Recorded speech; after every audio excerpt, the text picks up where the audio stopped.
everybody? It's another wonderful Wednesday, and it's time for some Uni. I'm BBB here with the wonderful Sammy Fish. You ready for a rocker of a bracket tonight? Yeah. I mean, I love to look at the brackets like right beforehand, and it's a casual Wednesday for Blossom Blue V. It's always going to be at least it's like starts at a banger and then it goes into an absolute thriller. So it looks pretty good. I'm looking forward to it.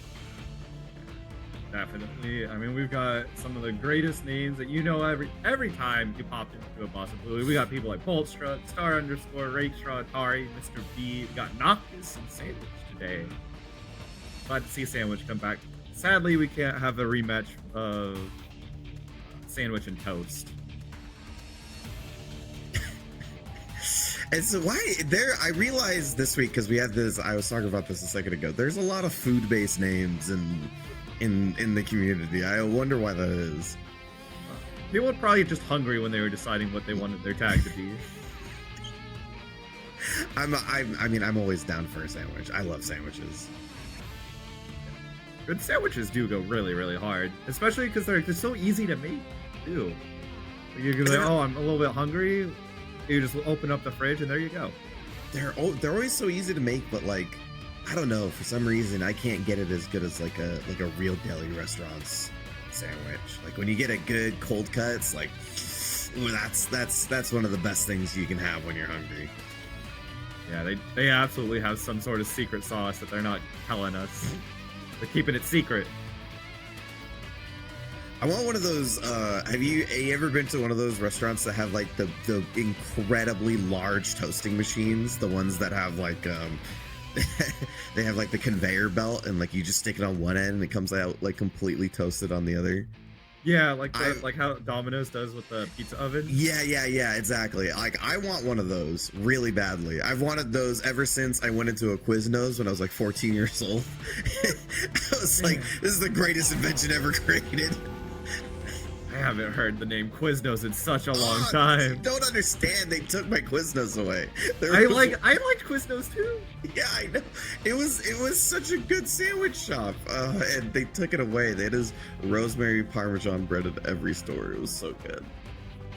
I remember a few times when I would go to visit my relatives as a kid, there'd still be one Quiznos that was over by them, and then it disappeared. Like, sad. Yeah, that's because the ones that got left from the franchise, they are all just like self-owned now. So like basically Quiznos was like, all right, well, if you want to keep this around, you got to do it on your own, but you can keep the name if you want. So like any Quiznos that exists now is completely done like on their own. Like you are looking at a family-owned business essentially. Well, we got time to talk and waffle about all these sandwiches any other time. We've got food. We've got our two first representatives for tonight, Okarine and AtomicAstro. We're gonna see some Tsurugi and Yuzu. Yeah, I mean, just to the nature of the amount of Yuzu players we have, it's not a matchup you get to see very often. So I'm curious what this kind of looks like for Tsurugi, because you kind of stereotypically think like you just want to, okay, well, yeah, I was about to say, get in like 2C-B range and then try to run game and see how long the Yuzu can hold out. But let's see if the Yuzu can get out of the corner here, as we just did get first Oki sequence to go out pretty well. So that means, yeah, cycle, yeah, in favor of Okarine. Alright, gets the counter. Reversal on deck. Got the counter in the corner. We're resetting. And this now looks so good for Okarine, but alright, we're wake up bashing 5A. Yeah, Cycle's almost up though, so gonna spend meter. Doesn't quite get it. Cycle's gonna go for Astro here, so I think I want Okarine to spend, try to get this kill, because it's gonna be close. Alright, gonna get it. Alright. Just the reset into eventually 2A counter hit. It'll be fine. Oh! Violent! Round start dash B. Why not? I mean, if it's not going to get stopped at least. But, oh, finally here we got Astro to get a decent hit here. So with 200 meter, I'd like to see some meter spent. Get a good knockdown. Yes, sir. Go. Your request was honored. Teleport. What? Why did it go the other way? Is somehow crossed up in the middle of that. That's so unfortunate because I don't think Astro was ready for it. But Okarine trying to keep the pressure going. Now with the meter lead, another goal throw working out. Oh, the overhead from the crease. But they'll finish with the combo route. Another chance for Astro. A little expensive, but I guess we're trying to make what we can out of this game here. As Astro just a pixel of health, tried to get back into neutral, but Okarine right back in it as Tsurugi normally does. Takes the first game, and we get a wonderful moving background here that is very nice. I don't think I've seen it get stuck here specifically. Yeah, and I'm actually a little surprised that Okarine didn't just immediately use 236C to get right back in. Rare restraint from Tsurugi players, but we like to see. All right. Good on you, Astro. Stop Okarine from trying to be criminal round start. This is exactly what you need to be doing. Yeah, exactly. 2 hits in a row. I usually say that the second hit is usually the one that matters the most. It's usually the one that controls the meter or the grid cycle more than just the first combo though. So after this hit, unfortunately Astro did get hit, but gonna have cycle for the wake up. Oh, doesn't get to see it. I think I saw a concentration in there, unfortunately. Yeah, probably was a little bit too slow on getting the CS input out, which is, it happens. It's unfortunate. Nice. Got the gold throw this time. And I think after a couple of force functions, gave up cycle, but Astro uses it immediately. Okarine right back in with the 200 meter. Not going to be quite it, but can use it for pressure. There we go. That is unfortunate. Tried to mash 2A, but got stopped. The guard thrust. Give Astro a bit out of the corner, but that 236 save. Oh no. Yeah, I got him back into neutral, but yeah, this time just letting the pile bunker rip, trying to get back into neutral. A huge grid break here. We're pretty much guaranteed a cycle for Okarine, and he uses CDP to close out this combo. Bro, not tech this time. Astro looked like, you know, tech the third one. The fourth one, unfortunately, got through the overhead again.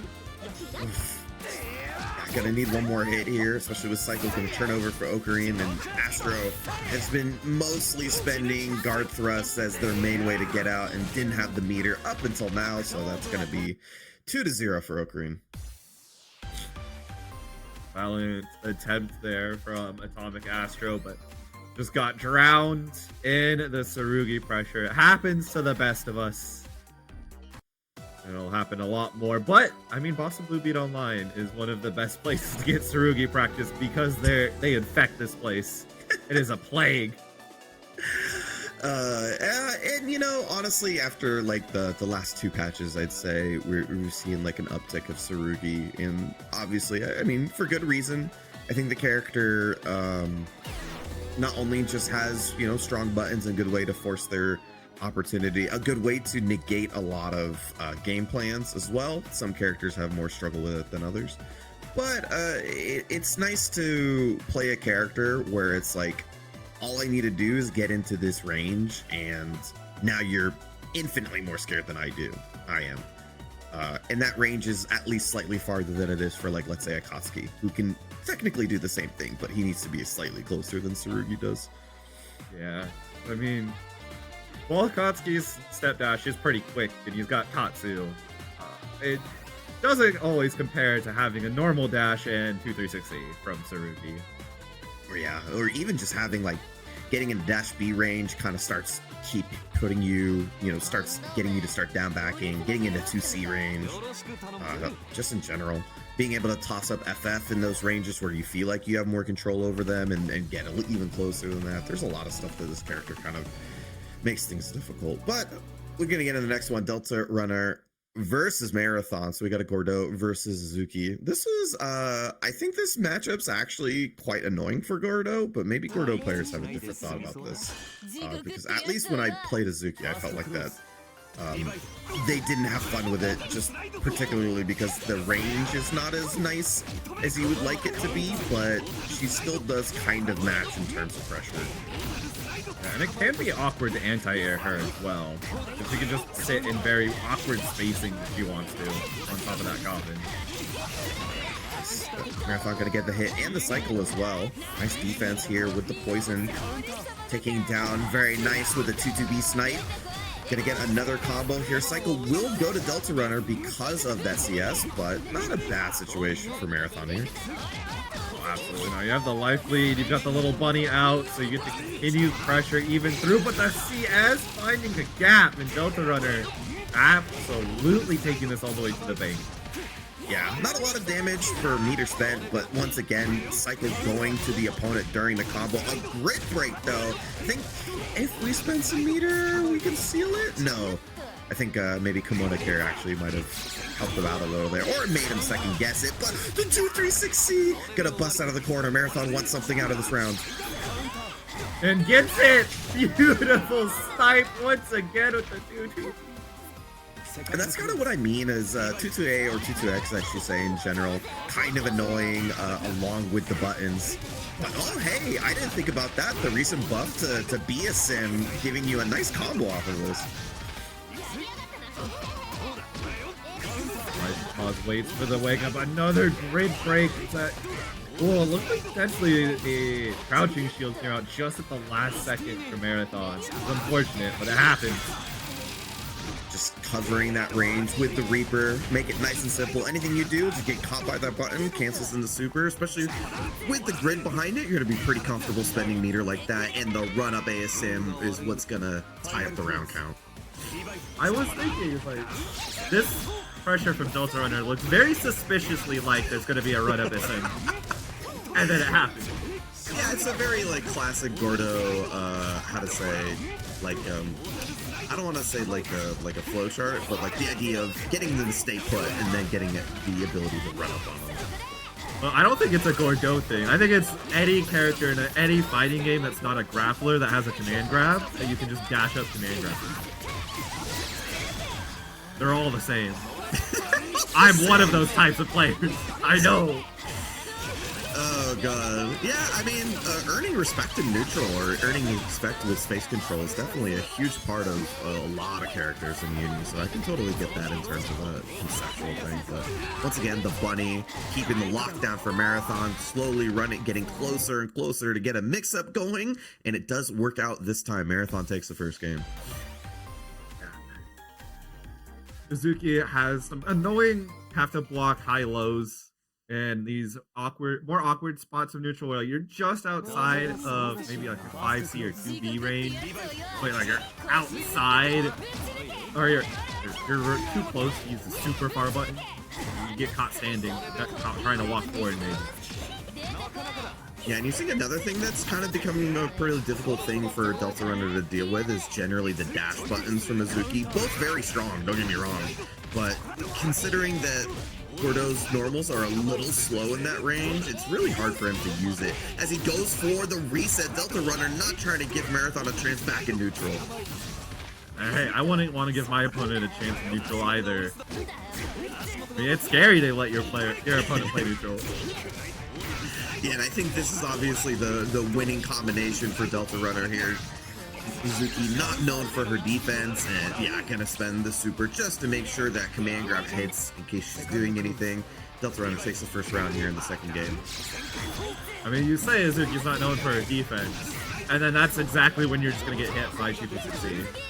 Yeah, it's like the one thing, right, compared to a lot of other characters where it's like Gordo has a bunch of meter tools to make you afraid of pressing stuff on his wake up. But oh, alright, got the 3C into the CS to get a full combo off of this one. So once again, rolling well. Deltarunner trying to go 2 in a row here, another CSM, but that's it for the meter.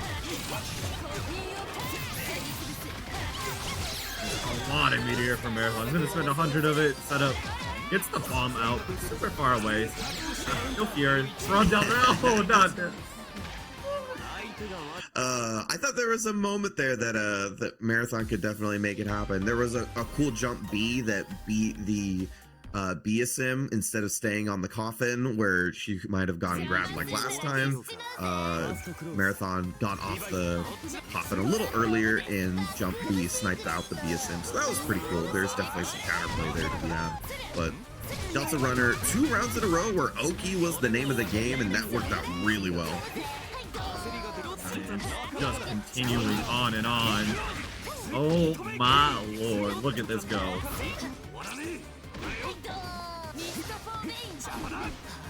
Nice. Backdashes the Reaper.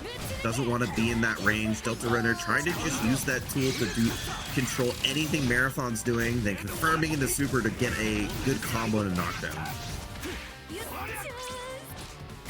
Oh, the back! Thought you were gonna snap the block in the car. Oh, not again! Gonna see us in for the combo. There's a reset in there, I am pretty sure, because I do not think that 2B counter comboed, but that does mean Deltarunner is gonna be at some point.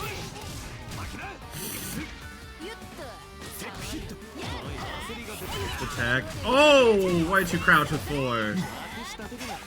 Couldn't get the full combo here, but Marathon on that 200 meter.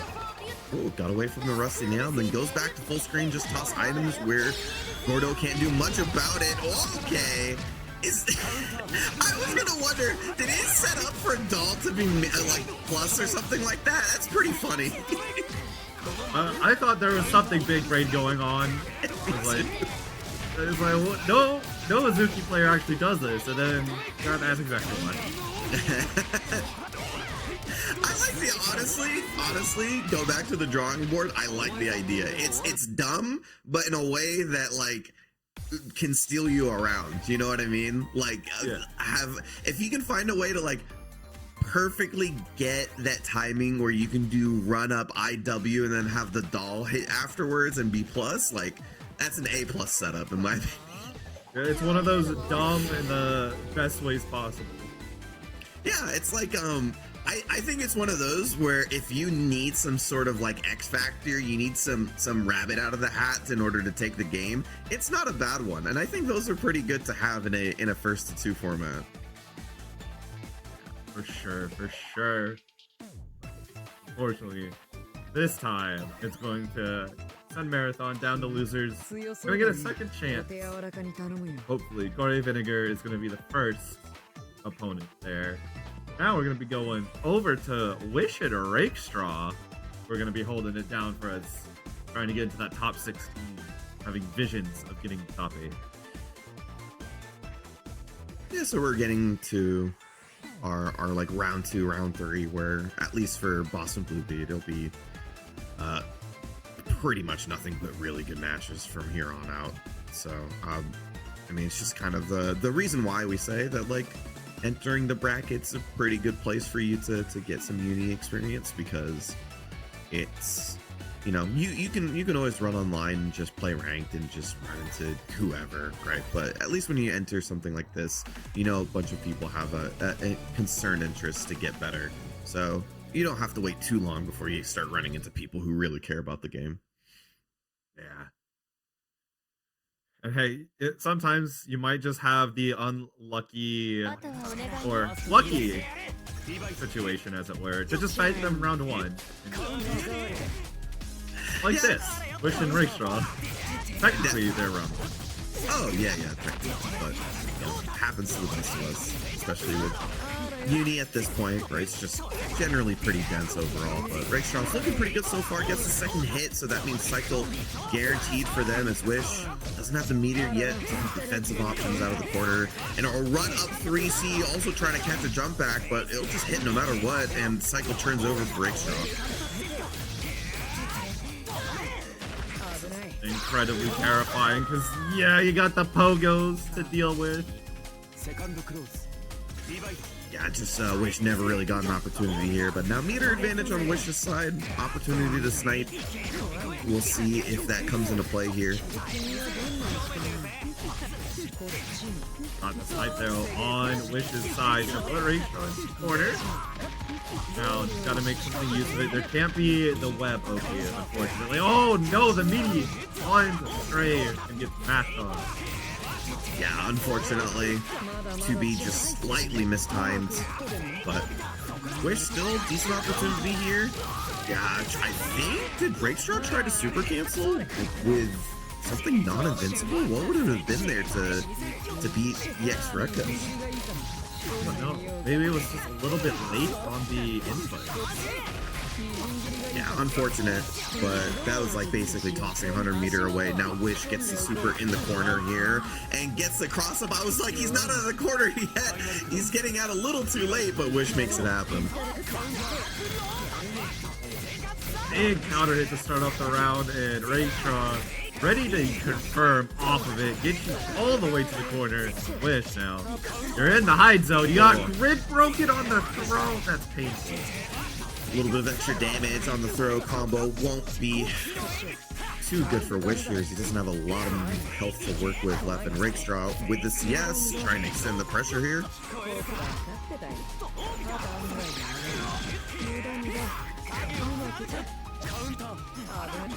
Neutral counter hit, not gonna favor either one. The unfortunate C-skill whiffing from Wish. That's gonna allow Rakestraw to take you coast to coast. Rakestraw unfortunately missed their Tatsu input there with the 5B, and that's going to give Wish an opportunity to get something started. And that's Byakuya with 200-meter, misses the combo, though the CS will give Rakestraw the opportunity to see what's up, and it's an easy punish for them, and they take the first game. Wish just some unfortunate happenstances, you know, immediate not landing properly, the C skill, sweet special just whiffing. Those things, they're just water under the bridge.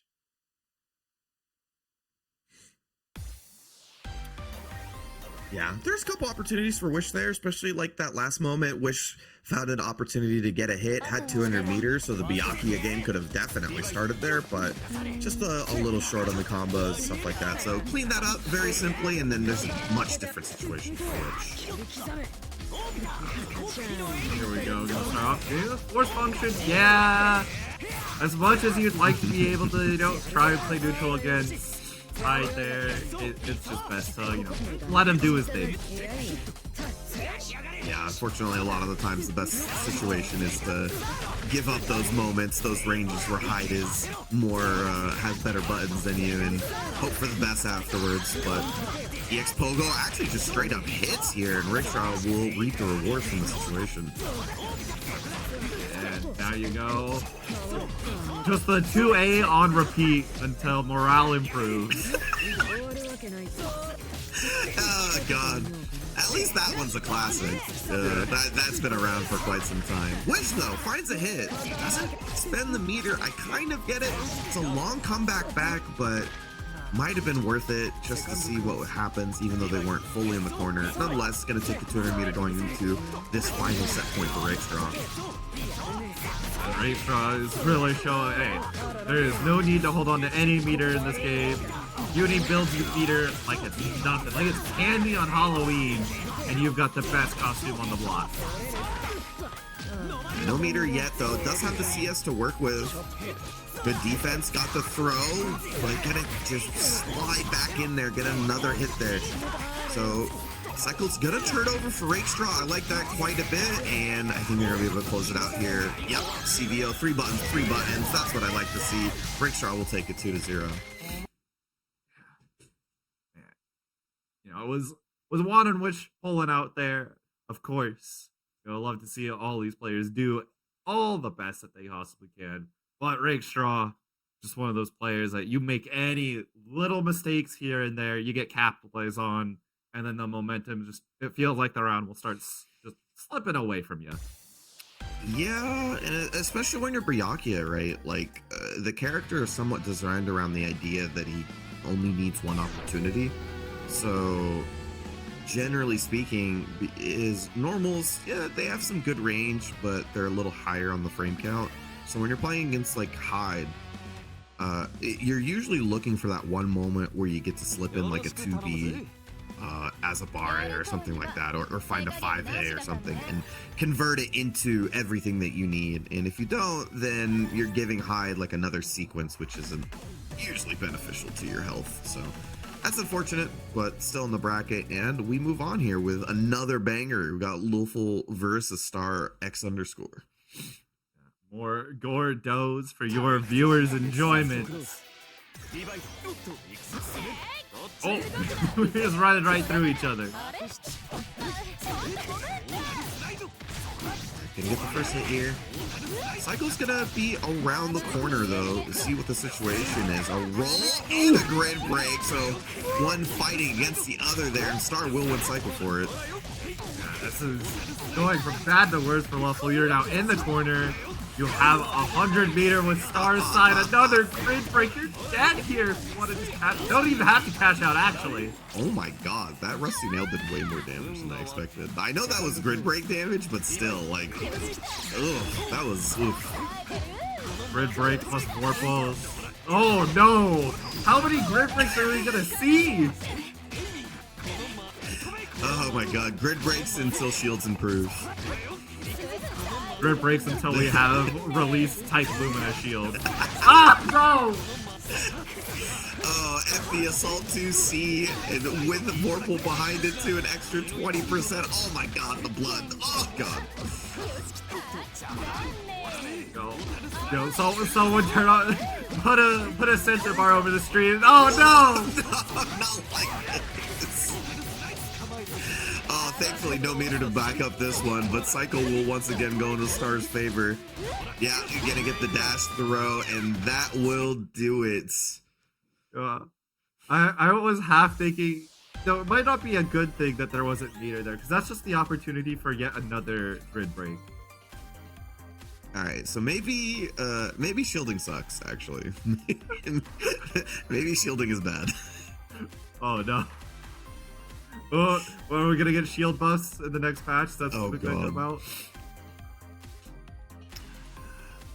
I mean, I think to some degree when that happens to me, because I think it happens to everybody, you get shield broken 2 or 3 times around or a game or something like that. I just stop pressing the D button. It's not for me today. Like, it's my opponent has my number. I'll just find another way out. Thankfully, you know, it's Uni. There's a bunch of defensive mechanics. Especially if you are opponent, some good other tools, and then, I mean, obviously your best tool is being your game plan of just keeping your opponent on the other side of the screen. Oh, LuFL tried to get tricky there. Good snipe from Star. Recognized the situation and sniped the 5A in there. Oh, the Vela faded. Yo, has Star been just watching every single LuFL replay? Yeah, just sniping his replays. Yeah, that'd be sick. Just for a netplay bracket. I mean, I'm sure it was for an offline one of these times, was just culminating into mounds of advantage. Ooh, using the rest of Veloc for the guard thrust? I like that quite a bit. I don't know if I've seen that often. It's a good idea to make use of the rest of your Veloc, but finds another hit here. Gonna need one more, has the cycle to work with as well. Tries to use it in neutral, seeing if LuFL is doing anything, and LuFL in the perfect position to press that 5A will close out the round. Beautiful. Yes, the counter hit. Wasn't ready at a round start to pick it up, but that's A-okay as far as all concerned. Now, oh no, never mind. Gonna get cycle once again with 200 meters. See if he wants to spend anything on here. No, not quite. Gonna hold it on. Gets the throw as well. Once again, holding on. Oh my god. The grid breaks. No. I'm almost certain Star had a chance to kill there with 20% extra, but maybe I'm wrong. No, we just wanted another grid break. I'm telling you, the D button, not a fan. Not a fan of it. I've got it though. I've got to app Star out. We have to know after this set. Did Star intentionally go for another grid break opportunity there? Or did you not actually think you could kill? LuFL getting a hit here. No, doesn't do the jump back, just runs in for the mix-up and holds the position. Oh, couldn't quite get the combo with the 2C. Not quite. Okay, CSTK fireball right in front of your face. Might as well. Alright, CSM gets a really good knockdown here. Plus frame dash C. Looking for that final hit. Still Star with 200 meters. Spends 100 for the plus frames. Gets a throw, but it's out of the corner. Out of the corner, but not out of a combo. This is one last situation if you want to live. If you want to stop Star from taking the set 2-0. There's a good one. It's gonna be close.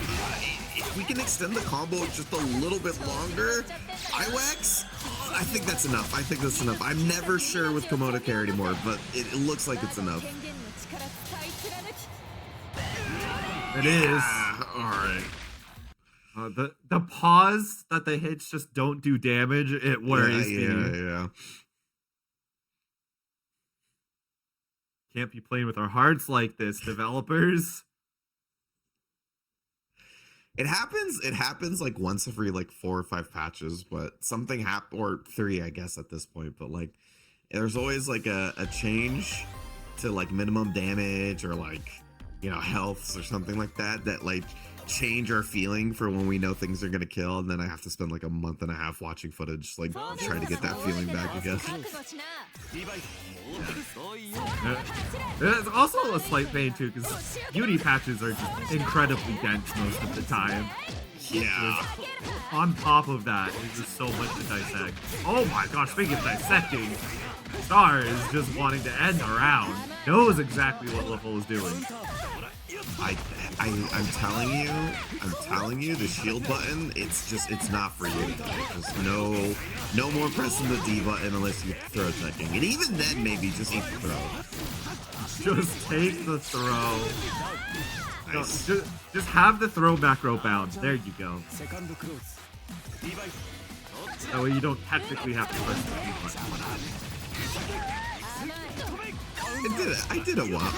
I don't use it as often now, but when I was doing 3-cat a lot, I definitely just cheated and put a throw button underneath my sleeve. Oh god. Yeah, that's close.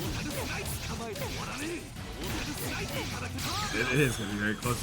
Oh, Star thinks that it will kill, and it does! Rewarded 5,000 damage. Good calculation on the combo there. That was nearly perfect, and Star is going to take it 2-1. Gross. But, I mean, hey, this is exactly what you want to be seeing. Star guaranteeing your top 8 spot will be fighting either Noctis or Deltarunner. As we go to the other top 16, or top 8 qualifier with Mr.B and Atari. Sorry, I kind of laughed at Star winning, and then his opponent is either Noctis or Delta. And I'm sure Noctis is probably going to play Ogre, but it's still kind of funny. Mr. B, are you going to give me a treat again? Are we going to see your Aurier? Ooh, I'm down for this, actually. Mr. B did play it last week. Although I don't know if Atari is going to force the Mr. B Aurier out immediately, or if Mr. B is even listening to be a little bit of a treat. But while they're waiting, yeah, make sure you do claim some of those Maturino codes. The links are helpfully in the chat already for you, and it takes just a couple clicks, less time than it will take for this set to load. Yeah, really appreciate it. I'm sure the players do too. So, just the second year time, you can do it after this match here. We'll remind you again at some point as we get into this one. Got Mr. B versus Atari. Got Azuki versus Aurier. I think this matchup's kind of annoying, at least for Azuki, but I'm not sure what Atari thinks about, so we'll see how this one goes. How many good Auriers do you fight on a semi-often basis anyway? Yeah, like one. To really make it exacerbate. Good combo there. Still has a meter and CS to work with. Gonna get the run-up throw for that as well. Oh, gonna try for it with the veil off. Why not? Plus frames. Doesn't fight on it. Mr. B, nice CS. Mashing it during the block set and finding it with the super. Takes the first one.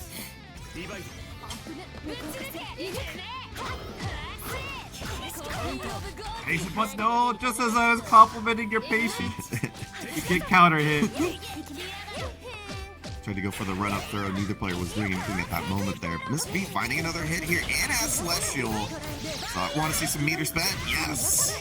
Good damage on this combo as well. Like using smart seer, but unfortunately, you're going to be put back in the corner. You do get the cycle, though, because you didn't chain shift away your Celestial.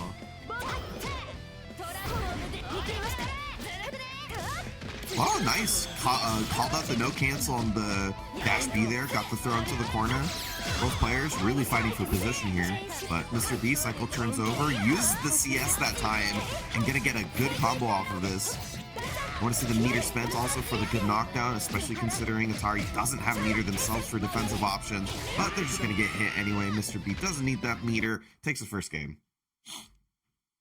I mean, just visions of what could have happened. The threat of the meter is already scary as it is, because now, it doesn't get used for Oki, what you're expecting, and it's like, okay, now it could be used for pressure. It could be used to, make a very awkward confirm guarantee, like maybe the most random 2B of your life. Yeah, I mean, you definitely could just use it to like secure. You can secure neutral a little bit better if you're Ore, right? You get pushed out in the neutral, they can't necessarily do as much things if they're afraid of the super. Or you can just use it to OP pressure afterwards. But nonetheless, it worked out for Mr.B. Atari finally getting something started here. I feel like never got a series of hit that's worked out for them, as they do get that second hit here. But Mr.B does get cycle in the middle of that, so we'll see what happens on this wake up. And a DP, and you get to escape the corner, no strings attached. That's exactly what I was worried about. The immediate CS BDP gonna flip the script for Mr.B. Nice, that time Mr.B actually waiting out the CS, understanding that Atari might do the same thing there. Oh, gets hit, doesn't get the combo off of it. That really hurts. Mr.B CS's during the scramble there and gonna take advantage.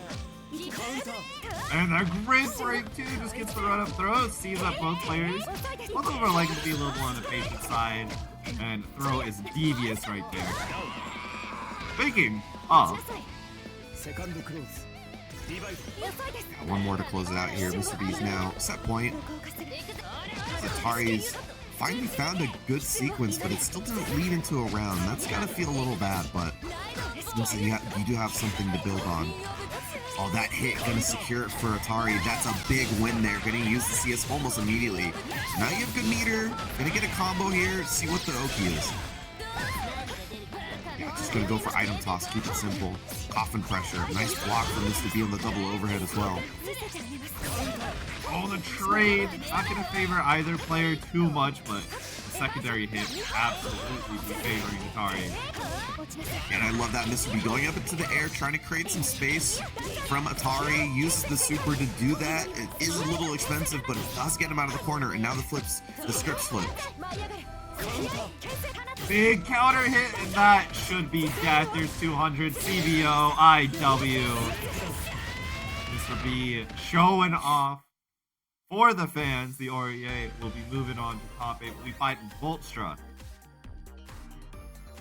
Yeah, good stuff. I just overall really strong usage of meter. I mean, there was opportunities where Atari did get their hits. It just didn't lead to a round, unfortunately. And I think most importantly, there was a couple of moments for Mr.B with good recognition of the situation defensively, like using supers to blow through some pressure, or waking up with CS and kind of assessing the situation while DPing out. And I think those moments gave Mr.B a couple of more opportunities to play the match. And obviously it's especially the way that Uni players think about the game, when you have a couple more opportunities, a couple more interactions over your opponent, you tend to favor to win those.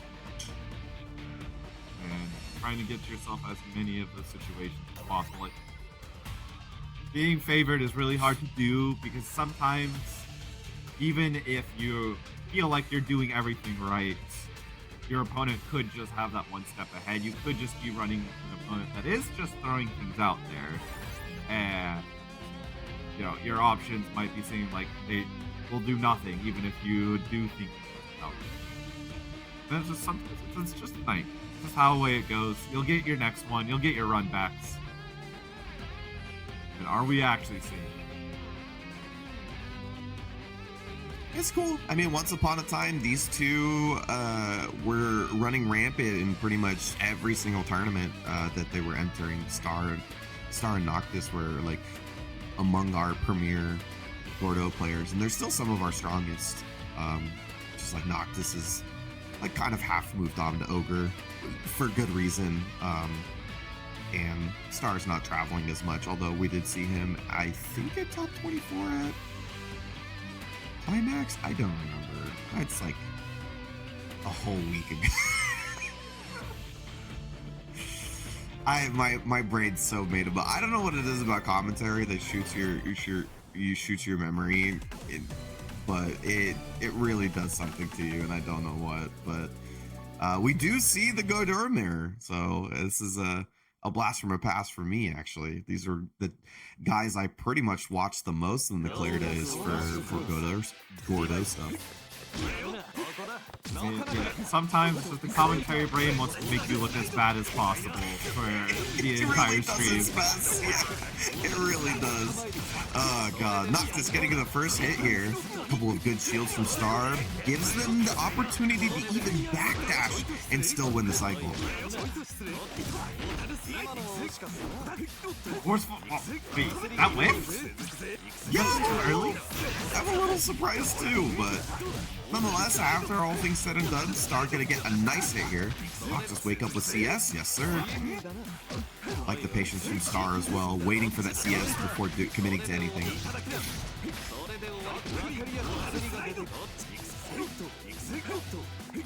Alright, neither of them wanting to get hit, although the shoulder charge will end any dream splitting or Noctis in this round. We need to spend more. Yep, we're gonna spend D-shirt.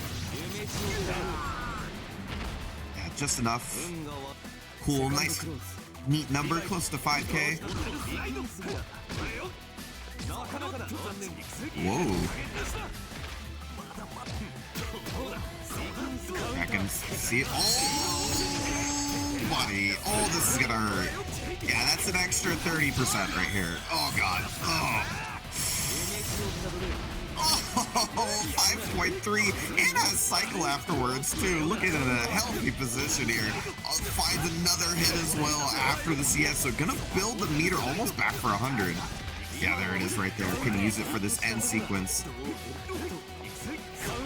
Oh, tried to be Criminal Star, trying to get a huge hit in, but you know, Noctis taking a little hit here and there. Nope. Ooh, slicing with the 3C. Not gonna be a lot of damage here, but does get Star out of the corner. Oh, that's a fact! It works! I didn't even see Noctis actually go for anything, but here's Star's chance to close it out.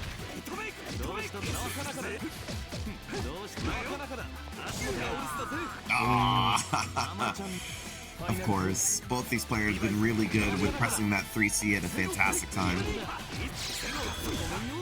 Nice guard throws. You know, keep your opponent away from you.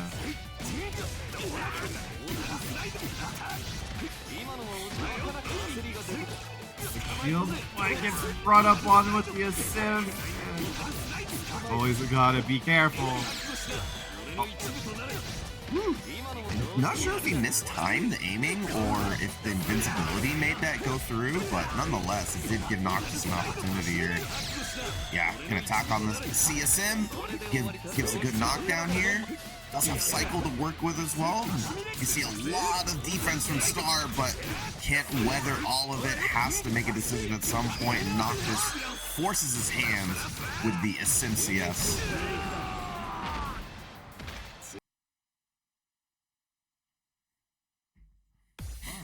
What a turnaround. It looked like Star was very heavily favored in round number 1, and then Noctis kept pulling everything back. Like, no, I'm not letting this go down without a huge fight.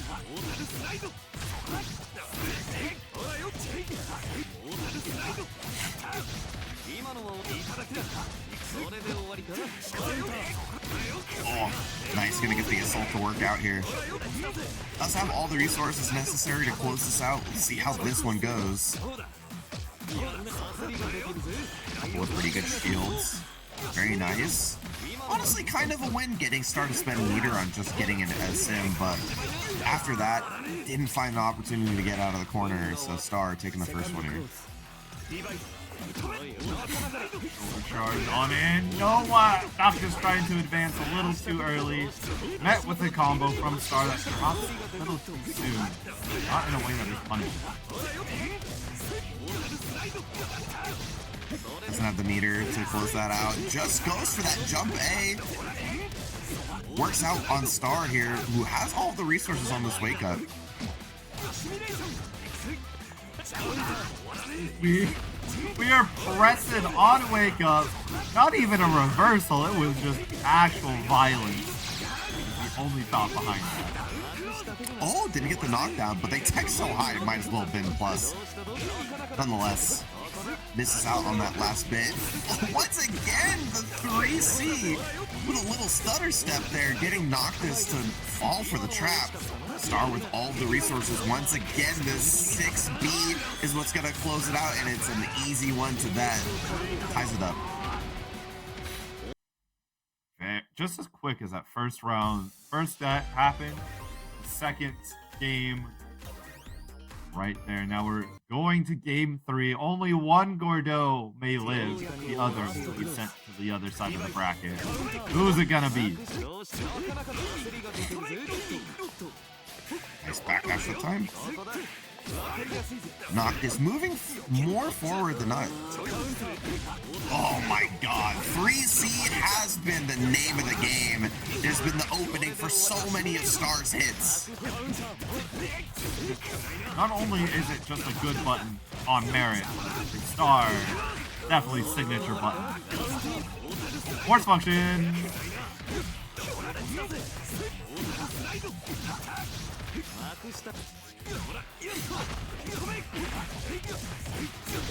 Nice. Are we going to close out here with all resources? Maybe trying to save it there. Maybe a little greedy. We're going to give Noctis an opportunity. Giving Noctis an opportunity to come back and God. You know, thought punishable. Oh! Killed him with the dash FF. Oh no, the reset. It was always a bait. It was always a bait. All uni resets are baits. Crowd unfortunately just slipped by Star's grasp. Now you've got to make a redemption come in, or maybe the momentum that Noctis is feeling might be a little too strong. CSM gets a knockdown. Delayed veil off. Love that from Noctis. Oh, a little late cancel there. Very nice from Star. Avoids even the possibility of using a guard thrust. Like, oh, that's going to be a Celestial. See if Noctis gets the opportunity to use it. We'll just have to change shift immediately in defense. No, it's going to be nice and patient, rewarded beautifully by pressing out of the pressure, and now you get to reap the rewards of having the cycle. Oh no, got caught with the C aiming. That's so unfortunate. And then the backdash once again caught by the tackle. That's going to tie it up. And we're going for one more.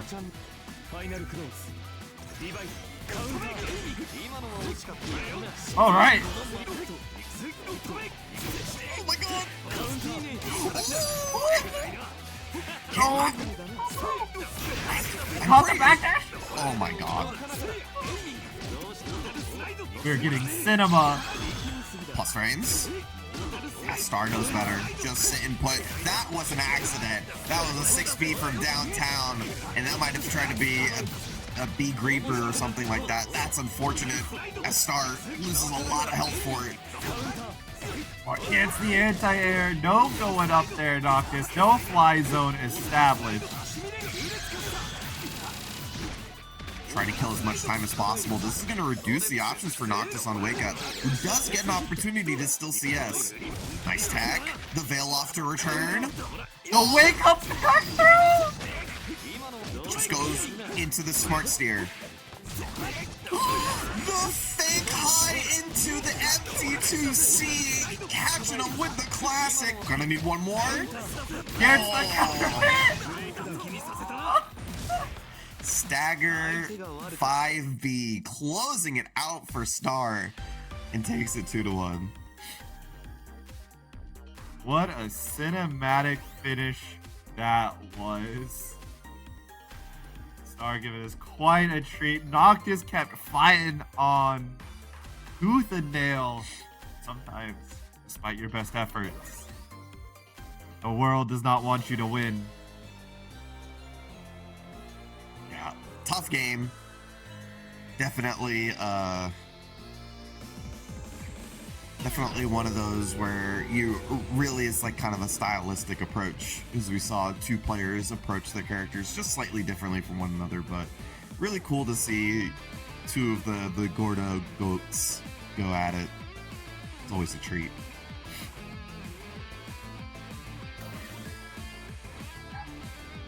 I mean, hey, at the very least, it's guaranteed one of the Gordo players will be in winners finals. You can look at it that way. They had like all of them at the same area. They like almost nearly guaranteed. Like Noctis, Deltarunner, and Star were all on the same side, so they nearly guaranteed it at getting into winners quarters finals. So good for them, I guess. At least they had to kill each other for it. There can only be one, and we'll see who meets Star here. We got Bolt versus Mr.B, so it looks like it's going to be Nanase versus Aurier.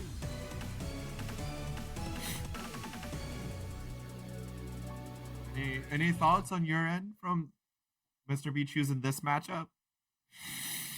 I mean, it's nice. Like, you have buttons in neutral that control the pace really well, but I imagine that, like, Fireball is really annoying for Aurier, because he just kind of covers that space where Aurier actually wants to... Like, one of your best tools is Aurier in this...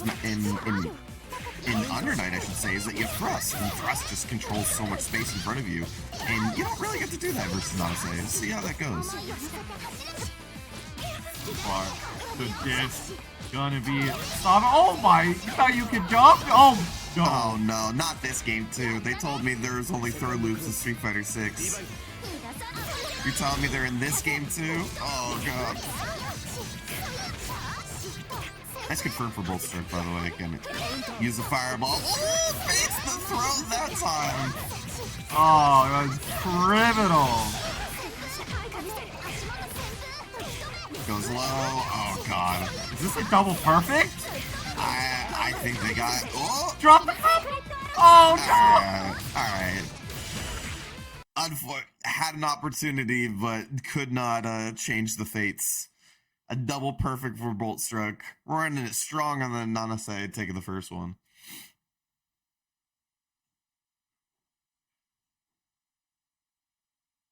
Just one of those types of sets where you just gotta be like, alright. Things happened. I'm gonna take a deep breath. We'll get back into it. Oh, we're going back to the room. Yeah, I tend to think that, yeah. I tend to think that matchups where Aurier can't really enforce her overall presence in neutral tend to be tough matchups for her. I mean, I feel like those matchups have gotten a little bit better since she got BDP, so she has the chance to reversal a little bit more often now.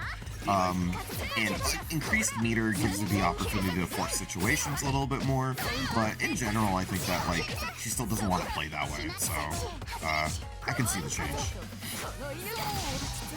And especially, you know, Wagner's a really good character right now. We see a lot of her all the time.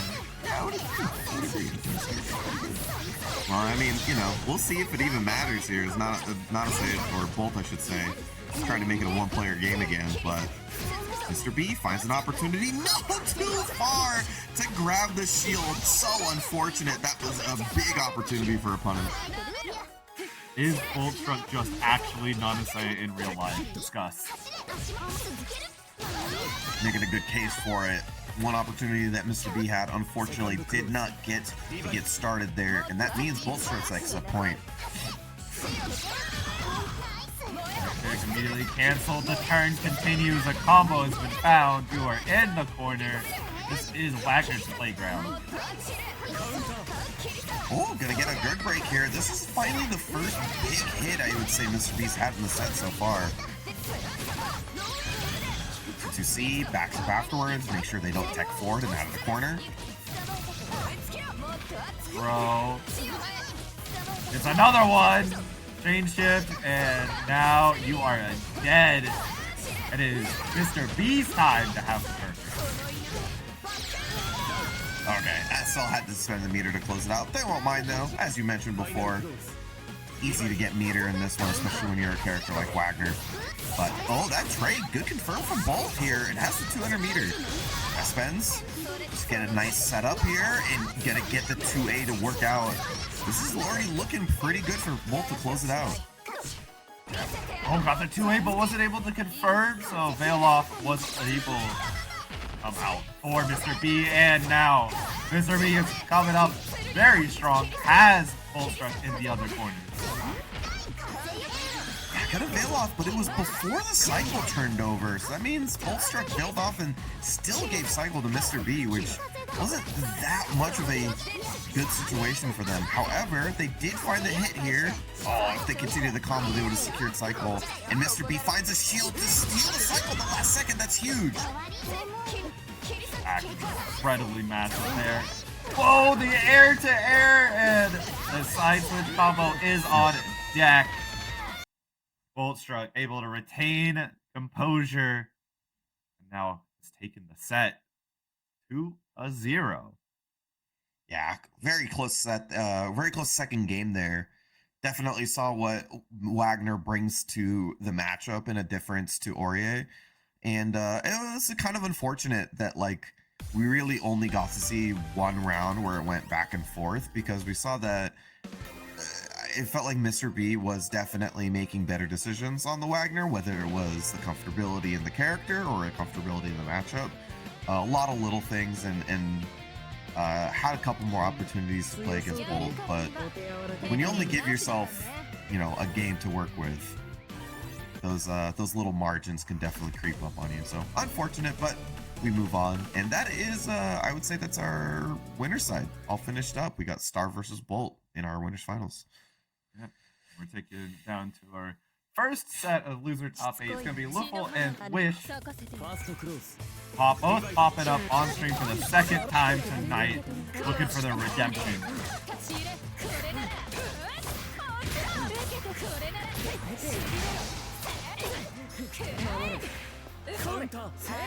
Oh, almost got the pickup there, but that was a good 5D. Definitely what you want to be doing here. Still gets hit after the CS. That's unfortunate. Let's see what LuFL does here. There is a situation where they spend meter. No, they do not. They hold it and might be able to use it to close out the set or the game. The round. Holy, that is... I step laddered all the way wrong downwards. I fell down the stairs of being wrong. That was crazy. Sometimes it just be like that. Yeah, we all play fighting games. We've always churned bad decisions into worse ones.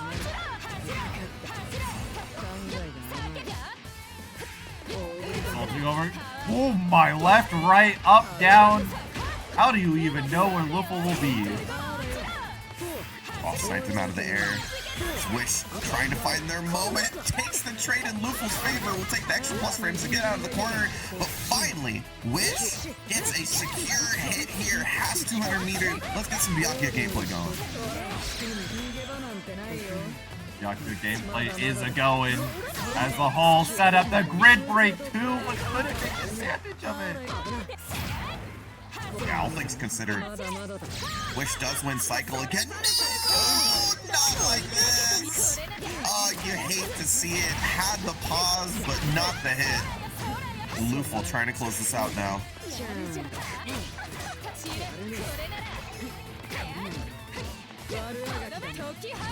CEO?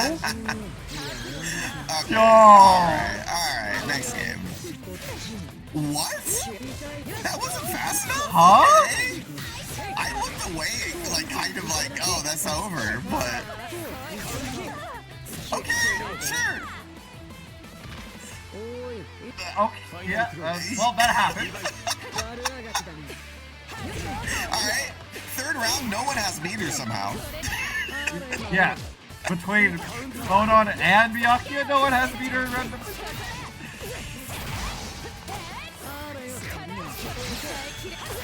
Alright, gonna get the BDP into the install. Doesn't get the full combo here, but looking pretty good. Wish might get an opportunity here. Side switch. Boom, boom. There it is. Talk on the super here. I think LuFL still wins cycle, unfortunately, but not a bad position for Wish. No, finds the right time for the button. Yeah, CBO. Yep, very nice. Will land.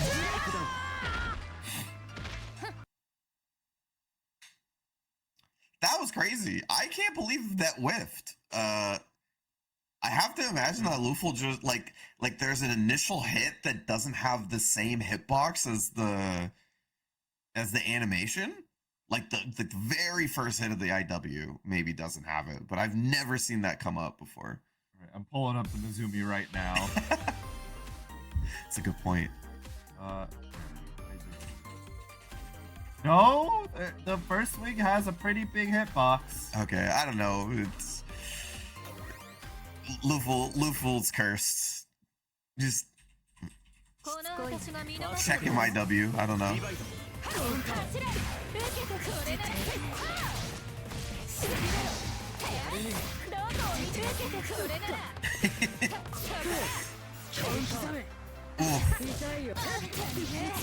Nice, gonna get the conversion off of this one. Cycle in their favor. Wish definitely has a decision here. Yeah, gonna spend the super. Gets the refund because of having cycle. Oh, and let the nut do the dirty work. Didn't get the combo off of it. Bail off, try to scramble out of a weird situation. Wish will block and take advantage.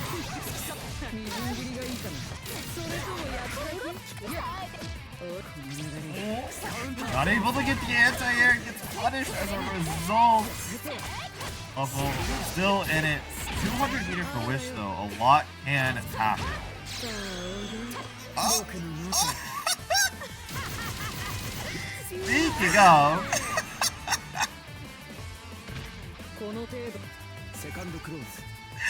Oh, that's not what I expected 200 meter to get used on.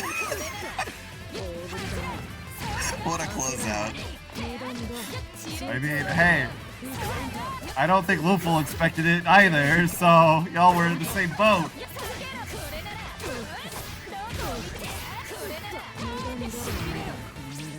Shield, red mist. Didn't have the meter quite yet to blow through it with an invincible option. Cycle in LuFL's favor. Uses it immediately. Sees him in the air. A couple DPs will do it. LuFL's at set point.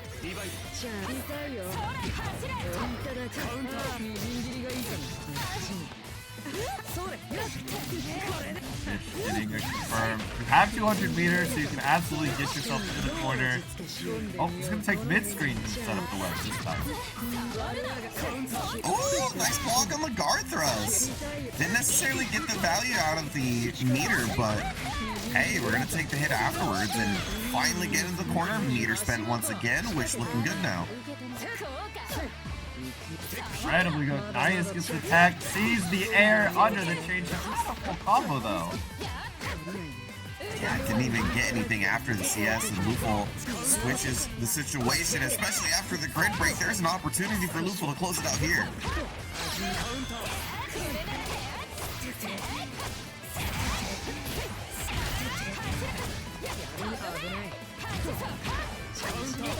Oh no! Falls with the button. Gonna get the opportunity to get one more hit, I think. Yeah, still saves it. And that was not the super to do it. That will close it out. And LuFL takes it 2-0.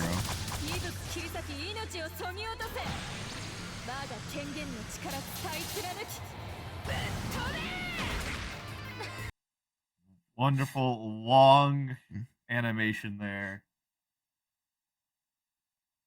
Yeah, well-timed IWEX to get the full animation after kill. Good stuff. Just needed the full time to breathe, and more time to calm down. Because I mean, even LuFL put in the chat that after that first game. He needed a second.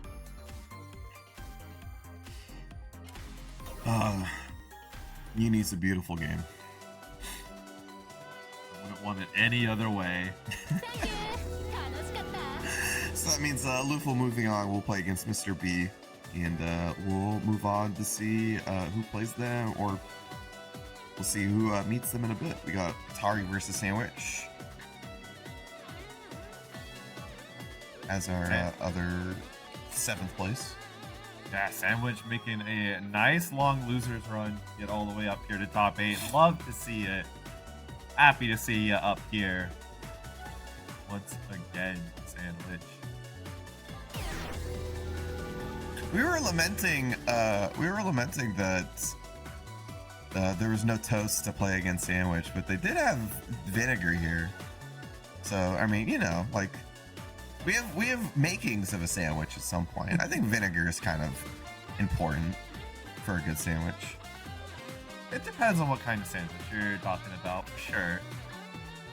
I'm talking like a cold cut, like yeah, nice cold cut. Like you can go for like turkey breast or something. That's my preferred. Get like a nice oil and vinegar on top of everything. Listen, I love sandwiches. I couldn't tell. I love sandwiches. I've legit been eating a turkey sandwich in some capacity since I was like 5 years old. It's been like legit close to 30 years now. Like I've been having them for lunch at school, and I still eat them all the time because I think they're the best sandwich in the world. So I have a lot of opinions on sandwiches. I am a known sandwich enjoyer myself, especially because like, I can throw it in the air fryer and heat it up, so I get a nice warm toasted sandwich. I don't have an air fryer, so I've never thought of that. It's true. I do have a toaster. Yeah. It's just so much easier just to stick the whole thing. Sometimes I'll like heat it up on the stove as well. It's a little easier to heat the entire sandwich through. But sometimes it's just so easy to stick it in the air fryer for like 10 minutes and then have it all nice. Oh man, I more and more every time I hear something about an air fryer, I'm like, I need one, but I just don't have the counter space for it. They are very useful tools. But yeah, they can definitely take up a ton of space. They use analog normal frying like a loser. And alright, got a Tarian sandwich up here. Starts off strong once again. Boy, he just lets the Totsugeki work out. Already has 100 meter here. So if Atari wants to spend, yeah, immediately puts the poison down.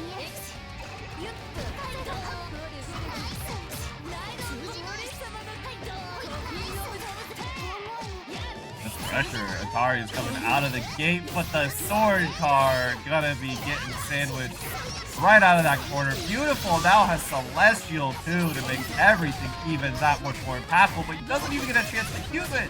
And Atari finds the reversal of fate. Yeah, gonna get the CS, and even if you die, get a little bit of meter there afterwards, and Atari will take the first one. Whoop, keeps it simple there. I love the dash block. Gets in the range for that 2A and presses it a little later. Starts off strong once again. Super for the poison.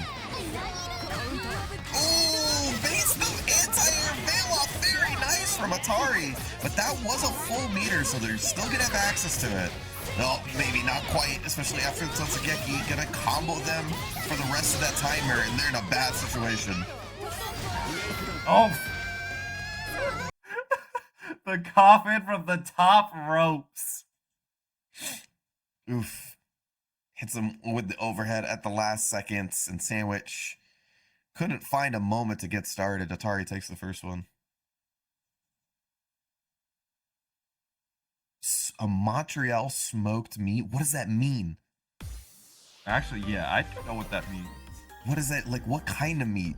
You can't just say smoked meat. Like, is it like a roast beef or... Holy. That sounds incredible. You can add like a city name to like any sandwich. It immediately sounds like 30 times more interesting. Like you can call it like a Kansas City hoagie, and you're like, oh, what does that mean? What makes it Kansas City? You aren't even sure which Kansas City it is. You're already more interested.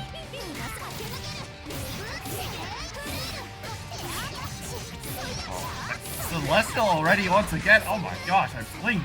I don't even know how that happened. It's almost immediate. Gonna take that extra damage to this combo as well. Oh my god, 4K. That's why you don't give your opponent Celestial. They turn a 3-hit or a 3.5 hit game, I guess, at this point. Down to a 2.5, maybe 3. Yeah, and also having this casually 200 meter at the end of it too. Oh, for the grid break. Nasty. Oof. Yeah, puts Atari in a bad situation here, not having defensive options. Yeah, will cleanse it with the Veil off. Did it before Cycle was up, so Sandwich wins again. So that's a little unfortunate, but they are out of the corner. He's gonna hop right through the fire. Nice neutral sweep. Just go underneath everything and then hit a Totsugeki. Once again, gonna get that to hit. That's been working out for Atari as he finds another hit. However, in transfer state though. Don't DP here, Sandwich. Don't do it. Well, effectively the same thing. There you go, he didn't DP. You know what? You're not wrong.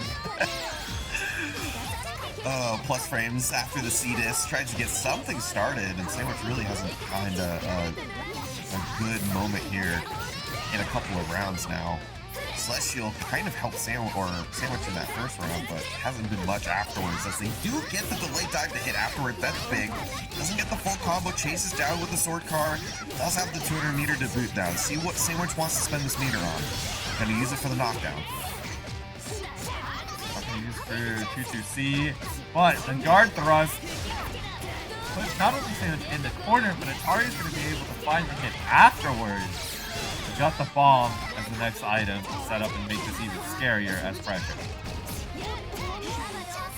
Yeah, good defense there. Sandwich finds a moment to CS out of there, and that should close it out. Good recognition of the situation from Sandwich. Just reacting hard to the overheads there and then holding down back for everything else. And then CSing once they find a little bit of a gap, assessing the situation well, and ties up the game count.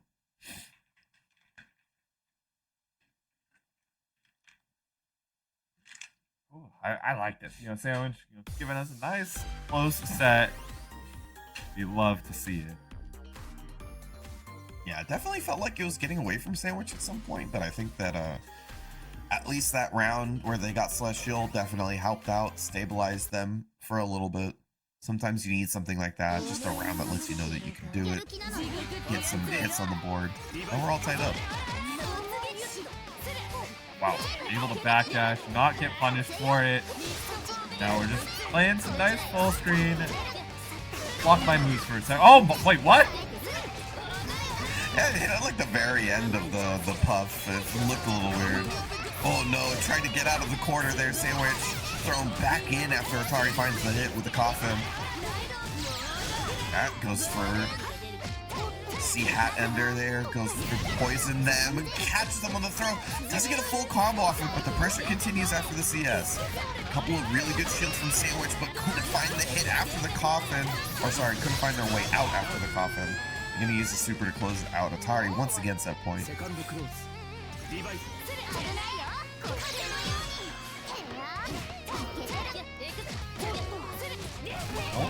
Just to get the run up throw. No, enough blocking. Yeah, just Azuki's dash buttons are so good. They almost get you to down back at ranges you really don't want to. Especially as Nanase, because Nanase players have an addiction to going up into the sky so you can get projectiles on the screen. Nice, gonna get the punish on this. Oh, not quite. Well, yeah, saw the red miss, gonna get the DP out of there. It's not really valuable, but Sandwich still getting to play a little bit longer, but couldn't find that hit. Too close to Atari and finds the mash out. Super for the knockdown. Yeah, and that's gonna close it out. Atari, good situation there towards the end. Takes it 2-1. Good stuff from Sandwich. Love to see you. Appreciate you coming back out this week. Next week, you're going to be making it further. Trust. Yeah, it's you know, one of those things that can get kind of tough. I imagine once again that like you're, as you mentioned, a character that wants to jump back and move around and stuff like that, and then you end up playing against a character who closes the distance quite well. It's one of the things that we were talking about with Gordeau, right? We mentioned, or at least you were mentioning how a bunch of characters do it. Azuki definitely does that to some degree, where her ranged options give her the ability to close the space. But the difference with her and Gordeau is that like her dash buttons are so scary. Dash B gives you a full combo. Dash C is just massive and, you know, wall bounces, so it gives you a full combo most of the time. It's like, it's frightening to try to close the space on her if she's running at you or do anything. And then in the meantime, you have to deal with 2C, 4C, 2-2X, all these other things that might hit you out of nowhere. So it can get quite tough. But thankfully, there's no shortage of Azuki players out there. She has gotten a lot more popular in a couple of months, for sure. So, you know, you can get some good experience. And heck, even Atari would probably be down to, you know, run some nice long sets after the day, maybe on the weekend when we have some time. Yeah, it's really cool. I like that character quite a bit. She's a bit of a struggle with the defensive options, and that tends to mean that you have to play a little bit cleaner than some other characters. But, you know, she's definitely a unique playstyle, and she fits that type of person who likes to be tricky, likes to represent a bunch of offensive options, definitely good Oki situations with either coffin or items. So if you're into that, it's definitely the right character. It's just you know, sometimes playing with the lack of defensive options can really hurt in this game. But one who doesn't lack for that, Mr.B going for the Wagner here versus LuFL. So sticking with the Wagner here to start off. No Aurier. Fortunately, unfortunately. Ooh, there you go. Maybe fortunately showing off that 3C. Already. What is it with these last two sets and having Celestial out of the first cycle? Just immediately dodge CS. I respect it, but it does give LuFL a cycle. Oh wow, what a DP.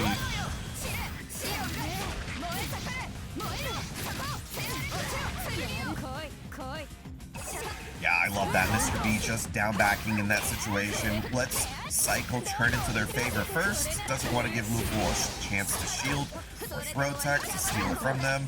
Oh, alright, from downtown. That's round one going to Mr.B. Yeah, I love when you do that, by the way. If you have like a little bit of a grid lead, a reasonable grid lead where they can't concentrate through it, just down back in those situations. You don't want to give the opponent the opportunity to steal a cycle from you at the last second.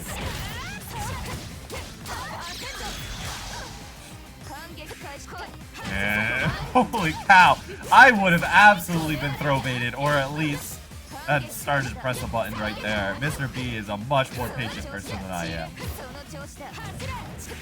Yeah, Mr.B just kind of shield farming a little bit there. Does get cycle. Gonna use it here. 2-2-C, trying to steal some plus frames. Celestial quickly on the way for LuFL, and there it is. Yeah, gonna get a throw. BDP gets out. Run up throw after the tech. And Mr.B might not be too mad about that. Doesn't get to use the Celestial to take the 200 going into this last round here. Gonna hit him out of the air. Nice conversion as well. This is a good start for Mr.B. Yeah. You know, really, Mr.B saying, you get run up throw from like half screen away.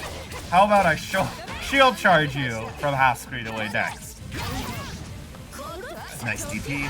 very simple. Oh, gonna get the veil off early in the cycle as well, so gonna be able to build a lot of grid. Nice shields though.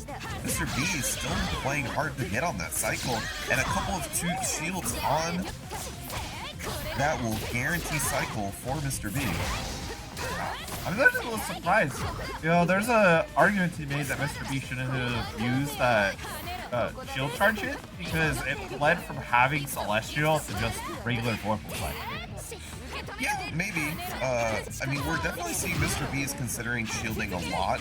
Obviously, Phone On definitely gives you a lot of opportunities to do that, but I think there is like a couple of strategies in terms of fighting Phone On in that way, but I'll talk about it in a second as LuFL's looking to close out. Red miss, maybe thought they were a little too far to do anything with that one. Oh, once again, the shield, the cycle for Mr. B. That wasn't a punish, so they did just get a hit there. And now your back is going to be very quickly towards the corner. The grid break safely. No CS. People gets to lift one more pressure string. Oh my god, yeah, that's like 3 more times. Yeah, plus run the mix up again. Yeah, finds the hits. That's so tough to deal with. That was like maybe like 4 or 5 extra mix-ups that LuFL had to deal with when they didn't have meter. That's just a tough situation to be in. Yeah, to me it all just blends together. It's like I look down at my notes, I look back up, the pressure string's still going, I go take a sip of water, pressure string's still going, oh, it's just back there. Yep. And just looked at my notes, hope for the best. What? Who wrote this? Okay. But yeah, it's just an unfortunate situation. You kind of definitely need a little bit of meter to help you out when you're not a character that has great defensive options versus Wagner. So, but Mr. B playing it right. You know, looking to shield all of the opportunities that Phone On gives you, and taking that meter advantage, that usual cycle advantage, and then trying to get in onto the Phone On. Oh my DP. And fortunately, oh, hey, the mix-up not going to catch out Mr. B, but will get punished instead. Not going to give an opportunity for Mr. B to get started. Woo! Nice. Got the whip punish on the throw with a nice 5B. Perfect range for that one. 2-2C. Goes for the knockdown with a steer ender. Double buffs. This is looking tough. Weathers the storm though, and unlike last time, has meter now. But couldn't get the chance to use it. Gotta get the grid break, which gives an extra damage there, and that's Wagner on top of that. So that is going to be set point for Mr. B. Beautifully dances above the Phone On buttons now with everything. Blocks the fail off. Oh no! Just didn't do anything quite yet. Expected some sort of immediate meaty option from Mr. B. That's a loss of a lot of meter. Mr. B looking good to close this out. Oh yeah. Last throw will do it, and with a grid break, just, you know, to cap off the theme of playing against LuFL tonight. Just so many grid breaks. Unfortunately, the shields just not able to find their mark as often as Mr. B would like. Or as much as LuFL would like. Mr. B is absolutely happy about the shields. Yeah, and so one of the things I wanted to mention is that, like, generally speaking against Phone On, she kind of, she's one of the kind of prototypical, like, shield farm characters where you can kind of just sit back and shield a bunch of things and take a bunch of grid from the Phone On. And that's kind of like step 1 of playing versus her. So you shield a bunch of things, you win cycle, now you have this extra option versus her. She can't be as aggressive with her buttons. So it's like this really tough balance to find as a Phone On player breaking into like into the high level. Like when you play against people who already know how to do that, you have to figure out ways to get them to whiff shield. You have to take advantage of them wanting to down back for those moments and run forward and get into different effective ranges. It's the pretty cool part of watching people play against Phone On and people play as Phone On, because I think that type of game really encompasses why Uni can be so cool. I mean, Uni in itself is just a very nuanced and in-depth game that allows for so many playstyles. I mean, there's system mechanics aside, like even just the grid cycle of its own. You just have a lot of, you can play very, very differently. You become aggressive, even if you're playing a character like Bonon or Kaguya, who has longer range buttons. It could incentivize you to be a little more aggressive, run forward more, try and win the cycle. It just even as open to free as this game already is. When you have Vorpal, there's just so much more that can focus up. Your Vorpal trait comes into effect. You've got Chain Shift, and the threat of Chain Shift itself is just terrifying sometimes. Yeah, I mean, Aiden, if you're looking at this, you want to enter the bracket or anything else that Boston Blue Beat's running, make sure to check out the weekly schedule here. We got Mondays, we're running Central Fiction. Tuesdays, we're running Plus R. Wednesdays, as today, we're running UNI2. So if there's a game for you, you should enter it. And because I heard somebody else say this just a second ago, if you like something, you need to put some effort into supporting it. It's just kind of the nature of it all.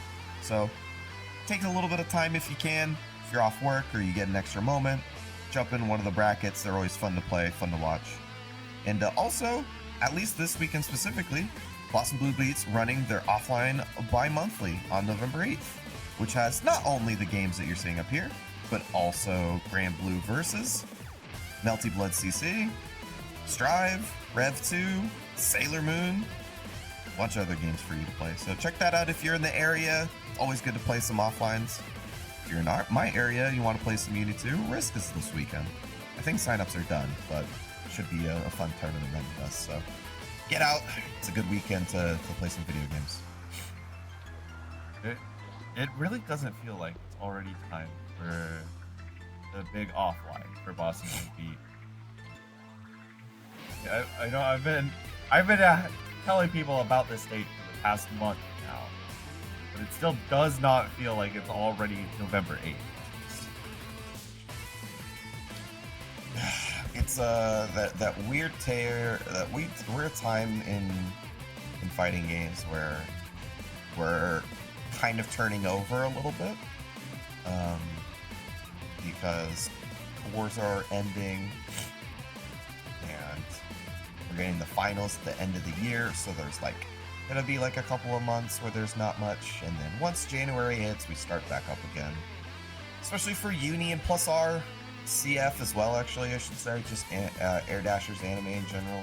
Got Frosty around the corner, so that's always a big bracket for anime games, so I'm looking forward to that. But we got a couple of weeks where I think it's, cool for you to just hit up some locals, even if you can't hit every single one. Just get some friends around, enjoy some company, some fighting games. Let me tell you, it's very easy really easy to forget, but fighting games offline they're so cool, man. I paid like 70. I'm going up to NorCal for some Xrd at the next month, and dude, I paid like 70 extra bucks to carry my freaking stick through the airport. I feel like an idiot. 70 bucks so I can get a carry-on. Otherwise, I could have just stuffed underwear in a backpack and gone. But here we are. I want to play games. Yep, Resho, if you're in the area, you should check it out. Wild statement for that, but here we go. We got Noctis and Atari, who are going to be taking us back into some good old gameplay. And Atari is currently leading with advantage right now. Yeah, gonna get the knockdown here. Knock this. Oh, immediate 2B says, no thank you. I don't like Oki. Oh, what? That whiffed? Oh. I don't like Oki either. It scares me. Alright, turns it into a mix-up that time. Noctis knows what's gonna happen before it happens. Oh, yeah, do not jump back in that range versus Gordeau. That is an easy 5C punish for them as he takes the first one.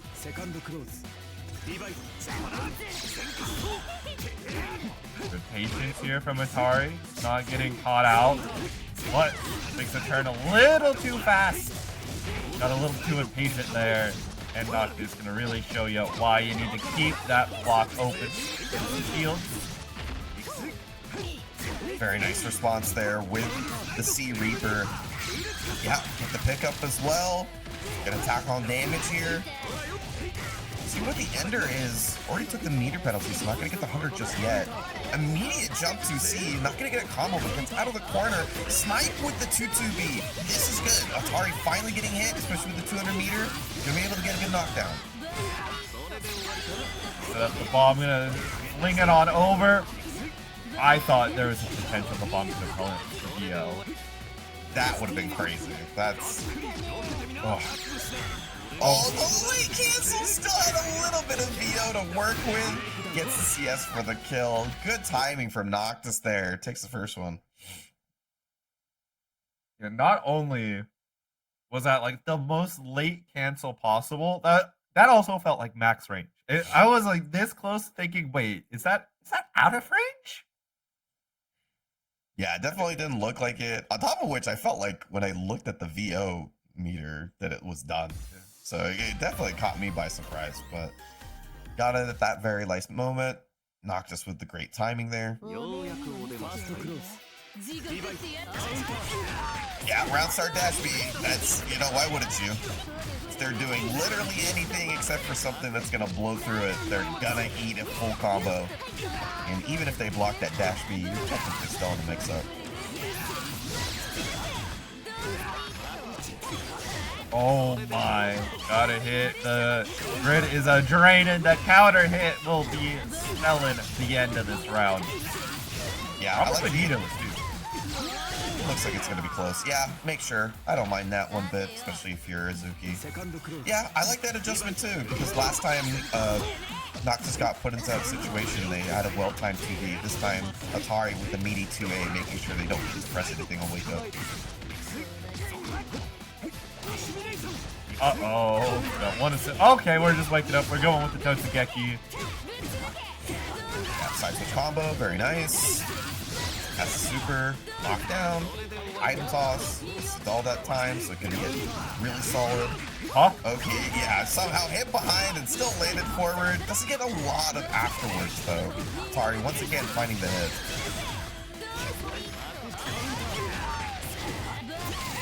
Dash attacks. Suzuki's they're just criminal. They're so good, man. They're so good. Like I said before, I think that the matchup can be a little difficult for Cordo in those situations there. So when we saw the previous time this matchup went into Cordo's favor, felt like Cordo found a hit and kind of kept the Oki rolling. So that time didn't happen. Noctis found a couple of hits, but didn't really find the opportunity afterwards. Nice call out on the late cancel, by the way, from Atari. Goes for the Totsugeki immediately. Got a hit from across the way. Now Noctis pulled out of the corner just to get sent right back in once again. Able to roll out this time. Yeah, a couple of shields. Really good for Noctis to keep that cycle up in their favor as opposed to the poison. So that was really good management right there. Gonna get this combo because of that CS as well. Like seeing the aiming on Oki as well, trying to snipe out the reversal option. Oh! No! Didn't get the combo. Nonetheless, in perfect IC5C range. Yeah, that's gonna close it out. Noctis is at set point. I was initially worried because there's no punish on the roll, and then the VO came out. I was like, wait a second, Noctis, could you see the future? It was always the plan. Let him roll, let him VO, get the punish afterwards. Tari, however, gets the first hit once again. That's been pretty consistent. And the grid break, that's going to guarantee the cycle. Puts him in a good position. That Noctis was going to respect the bomb, so it's, you know what? You're not going to tech this throw. Surely not.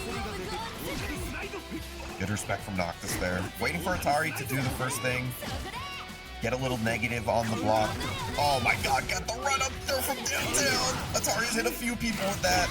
Wait a minute, though. I felt like Atari went for it again. Yeah, maybe. That. Oh no, that felt a little. That felt wrong a little bit. That felt like that Totsugeki shouldn't have won. That's more than just a little bit feeling wrong. That felt very wrong. Oh, Atari puts himself on that similar set point situation. Noctis starts off strong. The jump 2C works out this time. And the side switch afterwards, Atari is looking really good now. Got the bomb once again. Not gonna go for it. Oh, never mind. Oh my god, that throw did 3K. Oh my god. Yeah, the buddy, you know. Dude, really? Really? Oh my god. Is that it? No. You need one more. Yeah. Surely not yet. Oh. Oh no, and got beaten out of their own Grim Reaper. Atari will take it 2-1. I don't know. Can I say anything about this round? Yeah, this character did 3K off a throw. You're Something needed to set up an item. Something. Yeah, I mean, you know. I think anytime I see a throw, even if it's like Hyde or Gordeau or like Kaguya, like any of these characters have like, you know, typical throw combos. Even still, when I see the combo do more than 2K, I'm like, this is ridiculous. And then when I see the combo do more than 2.5, I'm like, this is insane. That almost did 3. That was crazy. Okay. The Kaguya might be doing more than 2K, but she's not doing more than 2.5K unless she's investing like IW. Yeah, at the very least. This character Zuki did like 3K on accident. Like he just like did a throw and there just happened to be stuff on top of him. Oopsie, I did 3K. What you gonna do about it? Yeah, just I threw you and there happened to be a bomb. What can you do? That's crazy, but that's gonna be the closeout. Atari good stuff. Showing off why the Azuki can be pretty nasty.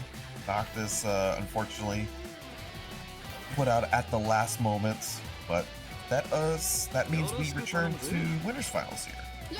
From one Gordeau to another, we got Star coming up versus Bolt. This should be a pretty good one. Yeah. It'll be a first to 3. We have one best of 3 going to be set waiting after the set. We're going to have to see some really good unis and probably a 3-2 if I had to predict. Yeah, it's one of those. It's definitely going to be pretty momentum heavy. Both characters have some pretty good ways to stop them from pressing buttons. I imagine that one of the things that has to be a big issue is the range that 5B provides for Nanase. And just that speed and range, the disjoint that provides in a ranges where if Star gets pushed outside of his own 2B range, outside of his 4B range, like right here, he's going to have to do stuff like that to close the gap, like you see. And that provides Boltstruck an opportunity to press buttons, backdash, get out. That's going to be a big deal here, so we'll see how this goes. But Noctis, or sorry, say Star, the other Gordeau player, getting the first, I think, major hit here. But DP's out. Bolt, once again, trying to find their way out of the corner, but actually makes them have the corner with that throw. Very nice. Sees the button being pressed. Oh my! We're just putting hands on each other. Yeah, it's one grip after another. Both players fighting for this corner here. Block on the 6B, showing that off round 1 definitely says something about a first 3. Oh, yeah, look for it. I don't mind that. It's the first round. Put the threat of the BDP into their brain. You might get an extra interaction later on as Star takes the first one. Yeah, I mean, Boltstruck was using back throw to punish quite a lot as well, so, you know, really incentivize your opponent to keep pressing buttons to try and stop that throw. Hope you get a counter hit and end the round. You can DP. Good patience from Boltstruck here. Once he finds that range, immediately sword cars out of there. Once again, we are fighting most of this round in the right corner. Oh, no DP. Was that going to whiff? I don't imagine. It feels like that would have reached, but played it safe maybe. Once again, getting thrown into the corner. You know, seeing the button whiff that you had time to sword card, but no, there was changing. Nice good spacing on that 3C. Has to use CS, trying to create some space, I understand. We are, like I said, playing the whole game on the right side of the screen here. Boltstruck finds a nice hair card or sword card once again, and wins cycle for it, so this is looking pretty good now. Oh, the backdash was able to get the punish, but just runs back up to get the throw. Tying up the round. Oh, Assault C. Alright, finally. Star had to spend most of that round, feels like, trying to find some sort of opportunity. Past 200 meter here. Not suspending even just yet. Gets the BBP. No combo! Oh, that really hurts. Boltstruck guard thrusting, trying to keep the momentum here in the corner. Yeah, very aggressive use. I like the aggression. Unfortunately, wasn't able to keep things going. Another guard thrust. Peter burning a hole in Boltstruck's pocket. Yeah, it's like you guard thrust, but like every single time, Star's just gotten right back in. So it's like, how useful are you spending your meter like that? Especially for a character like Nanase, who really needs her meter to make decisions on Oki or pressure or stuff like that. Very close to having the cycle. Unfortunately, though, that's just going to be a little silver lining as you get assimilated to death. Yeah, first one goes to Star. I really think that's just the difference of spending your meter on guard thrust. Like, it didn't lead to much. Guard thrust is great, don't get me wrong, but at the same time, if it doesn't lead you into like a positive situation, it's almost the same as just tossing 100 meter away. Especially if your opponent has 200 meter already, and now it's instead of, you know, trading for some good stream position and then your opponent still has some meter to make up, they just have all the meter in the world and immediately get put into a fairly advantageous state, especially for Joe, who can really put some pressure on. This was a really good chase down from Bolt, catching Star, jump backing, roll, back into the corner though. Boltstruck, throw loops, Nanase tends to do, gets the overhead to work out there, the CS to close it out. So taking some of that meter going into the next round. I mean, you know, both sides gonna keep chasing down, uses the 2-2C to extend the combo. And now you don't get 2-2C to have the combo, but you do get the 2-2B, and stays there long enough. Yeah, gets the trait combo as well. Nice no-tech there. Tries to get out after with the 2-2C. Bolt not even in the same area code. Yeah, good attack on the IW, and that should close it out. Just gonna let Smart Steer do the rest of the work for you. Claim that round with a big sigh of relief. Yeah, type of round that you need, especially after game one, a couple of block DPs and things not going your way, but it's going to be the nature of a first to three, a lot of twists and turns, especially with players of similar caliber as these two. Star does eat the BDP that time, but still, oh, nice, gets conversion. Has meter now. Oh, the 2-8s both whiffing. Backdash going unpunished as a result.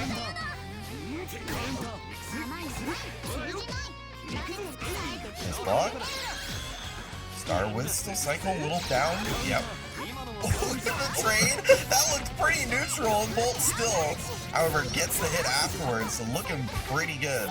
No tech, gets away from the disc. Didn't actually block it, so Star just actually had the opportunity to get a throw and switch it up, but doesn't take advantage. Boltstruck once again finding the hit.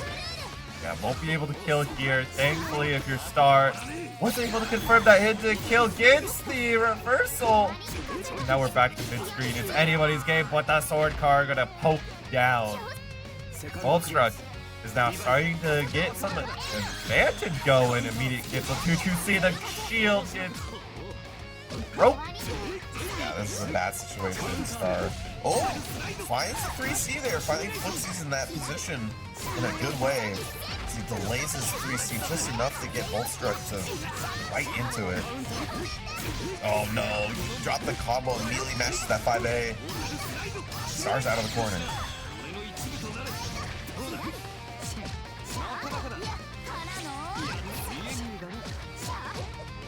Under pressure.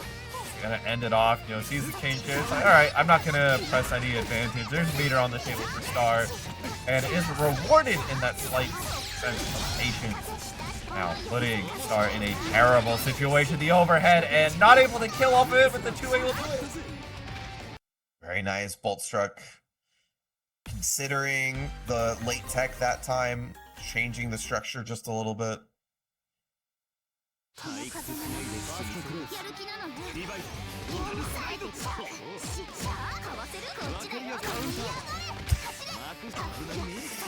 Doesn't get the punish for that, and will BDP just out of a slightly negative situation. Star, not gonna get a lot of damage to this, but the carry is really good. Almost out of the corner, gets put right back in, and the overhead. Oh, we got caught crouching. Yeah, CSM gets a good knockdown, good damage here, catches them out.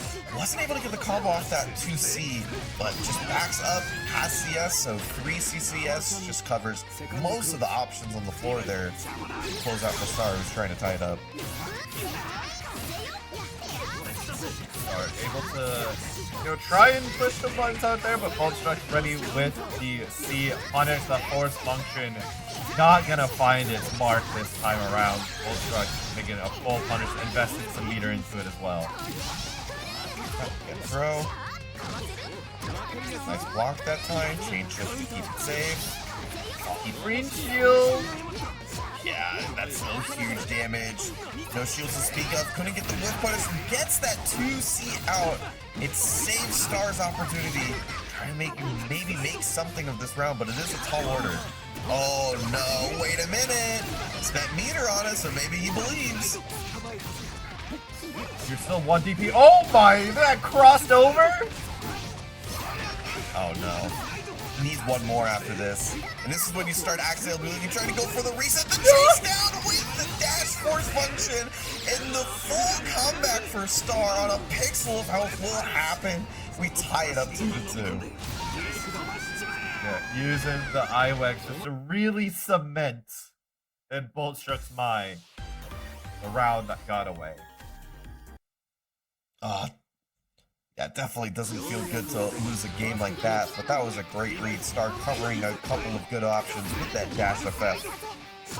One more to make it into the grand finals here.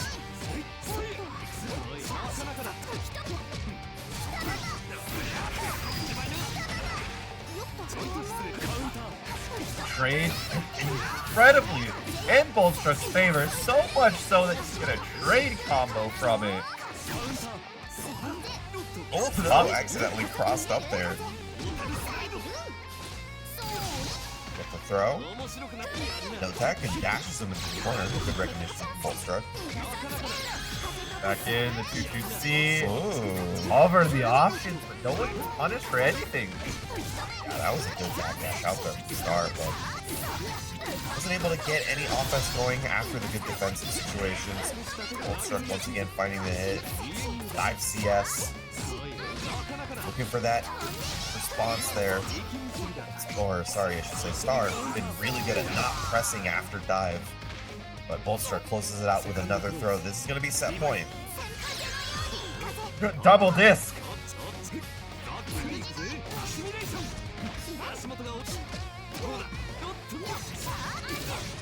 There we go.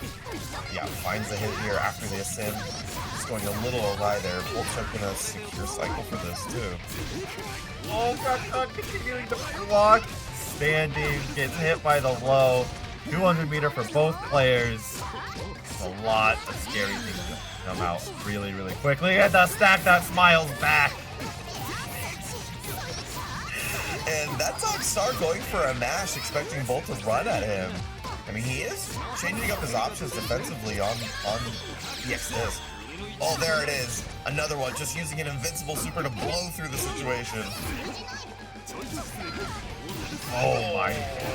The perfect space 3C.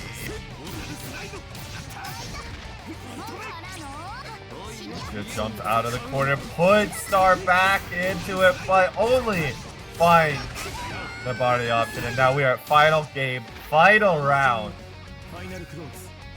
Yeah, a couple of Star's mashes have just been really good this set. Definitely changing up the game.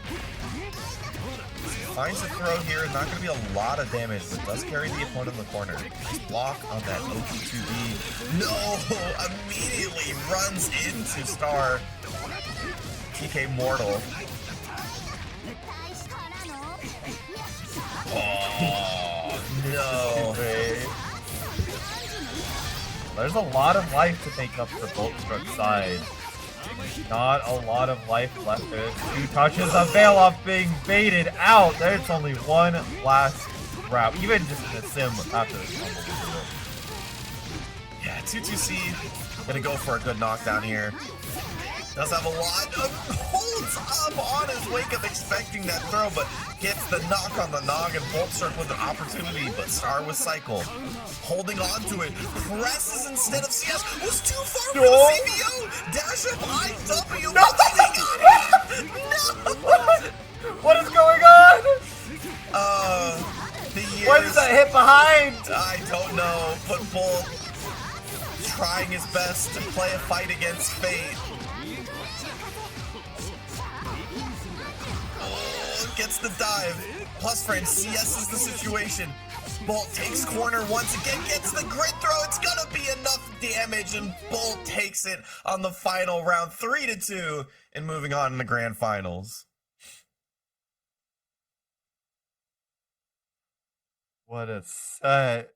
What a way to end it off. It was looking pretty normal, and then in the scramble, we just made so many eggs right there.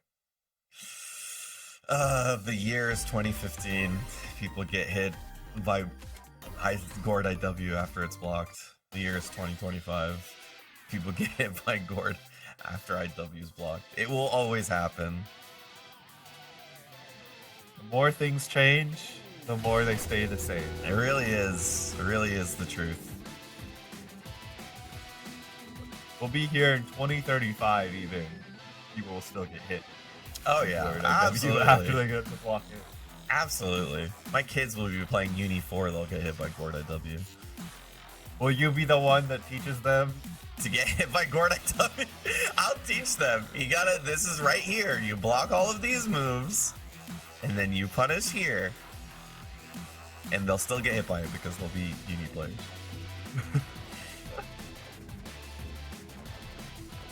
To be fair, I did not know that it hit that far behind him, so there's been a couple of very funky IW-centric hitbox interactions this Boston movie. But at least you get these interactions out of the way now when it's online, and then when you go to your next offline, this won't happen. Oh yeah, totally. That's the benefit or the desire when you play a bunch of games, enter a bunch of online brackets. You see these interactions when they don't matter too much. Obviously, you want to win, but the stakes are a little bit lower than they are, let's say, in big offline.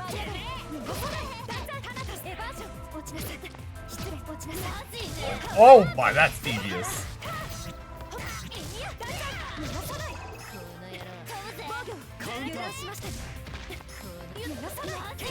Throw the chase down as well.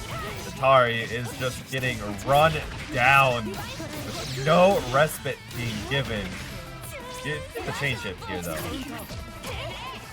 Yeah, it doesn't get out of a bad situation. Mr.B wins cycle 4, gonna get the hit but not the full combo. And the side switch, gonna give Atari the opportunity. Spends 100 meter on top of it. Willing to invest a little bit and try to make this round happen, especially with the grid cycle. Definitely an opportunity for Atari here. Chain shift. Gets hit by the 6C, doesn't get the full combo, but slowly but surely we're chipping at that health. Unfortunately, we've spent a lot of resources not to get a lot of damage afterwards, but again, dash throw. Wait a minute. That's a thrust, but Atari went to the air, gets the counter. Yo! Atari not able to get the kill just yet! Pixel of health! The melty pixel even! Oh! That's just a little bit. Holding on to the cycle, tries to snipe with the 2-2B. The float away from Mr. B looking for that last bit of health. Atari makes a full comeback there. One around, and yeah, Atari's gonna keep this going as much as possible. Get the cross on, no cross on third, just Potsugeki finding a small little counter hit. Yeah, looking good here. Especially before having cycle. Just keeping that bomb. Nice throw tech there. A lot of respect given there from Mr. B. Cycle. Yeah, finds a moment to get the button. And a side switch in the combo. Not gonna quite be in the corner, but it's gonna be good enough. For here, after the Oki. Cycle going in Atari's favor, gonna be able to use it and rolls out. I love that. Don't want to mess with trying to blow it up, just get out of the corner, but Mr. B chases it down well. Also gets the side switch, it's gonna be Celestial even. Yeah, that's gonna spell, especially not only if you just don't find the hit here, being able to CS, yes, and get all of this meter back. And that's going to be for the kill as well. So we went from getting 60 going in the next round to tying up the round count almost 200. And there's the 200 immediately finding a counter hit. Round start. A tiny bit of patience. Gonna be spending just a little bit here. Or to just loop this Oki. That is 2 combos for the price of 1.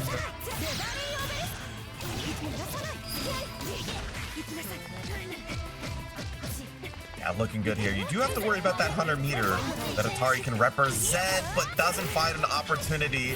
Mr. B doing really good to delay their options, not give an obvious point of CS, or sorry, of being able to 236C out of a situation. And Mr. B flipping the script. Felt like it was real Atari focused after that comeback, but Mr. B was still able to close it out there. Maybe something good to be said for Mr. B's chances is, after all things said and done, even though Atari took a round, there was 3 good-looking rounds for Mr. B. This is also the scary thing too, because this is a best of 3. This is the final best of 3 of the night, where the last set will be first to 3. And if Mr. B can keep this going, be pretty quick, but Atari has something to say about it. Currently has the corner pressure. Attack the throw though, gets the just stabs right on out.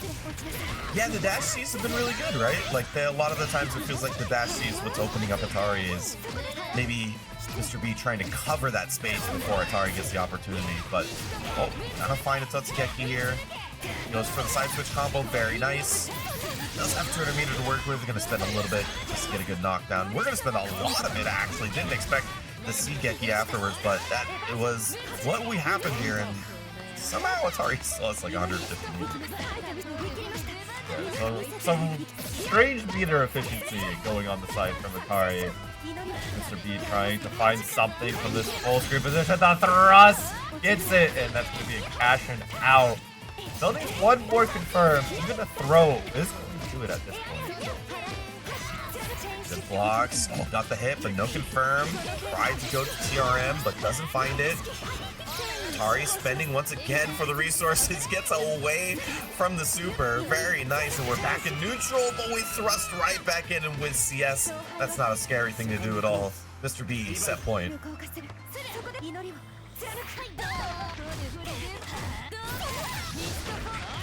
Atari though is coming in strong from this round. Already it's taking a very big chunk of health off of Mr. B. Gets the grid break throw. Sets up the bunny. It's coming for ya. Yeah, somehow created a sandwich on Azuki. Haven't seen that too often, but Works out quite well. Gonna get the side switch combo, try to push Mr. B towards the corner.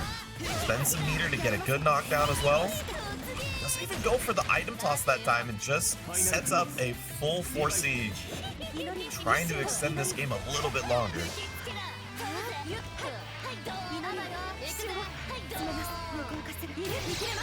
Nice, gets the thrust from max range. Had the conversion ready for it.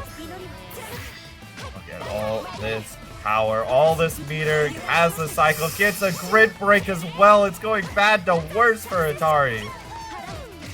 Spaces out for the Totsugeki really well there. Mr. B is definitely keeping Mizuki's options in mind. A little delay before the 2C. Doesn't find the full combo. Nice rollout, trying to get out of the corner. Mr. B using a super to kind of control the moment and finds the empty low there. Very nice.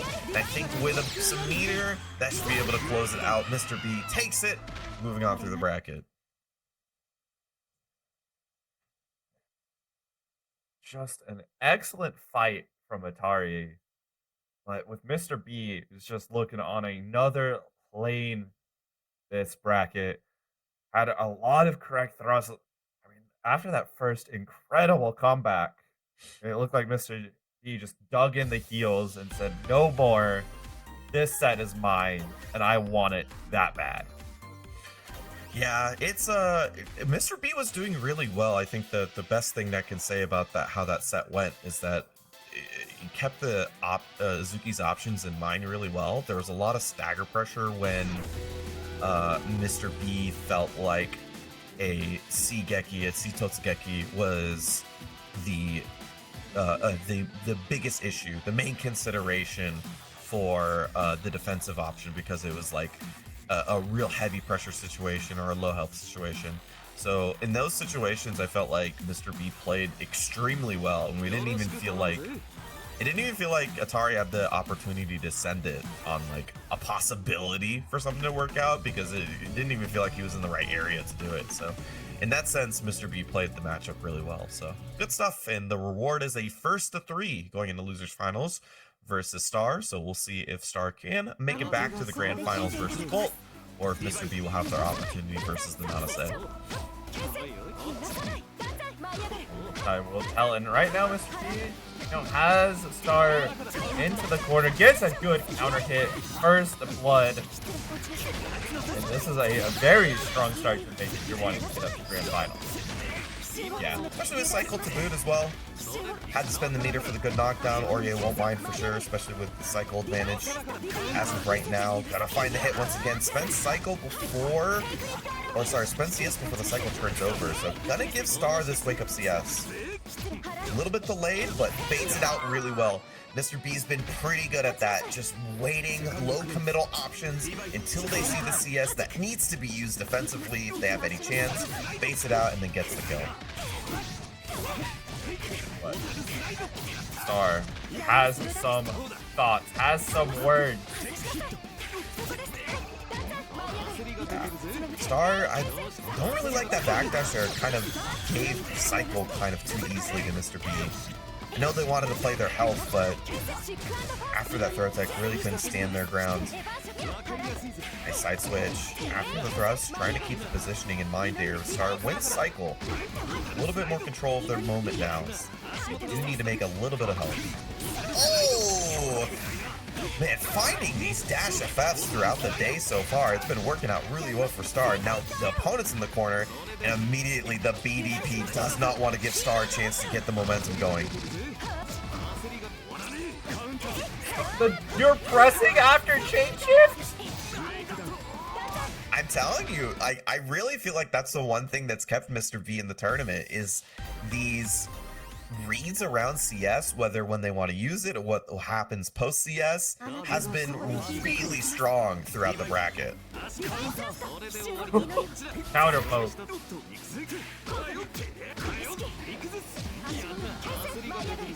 Kind of lucky to get away with whiffing the 2B and no punish, but Mr. B tried to get that throw before cycle turned over, but Star still gets hit afterwards, so gonna spend half of it in a combo, gonna get the other half. see if he wants to use it on Wake Up. Yes. Once again, like I said, Mr.B disarming the CS really well. Throw one version. A little counter hit here, little counter hit there. This time, Mr.B has the confirm. Will be taking the round. It really comes to the confidence of the player, right?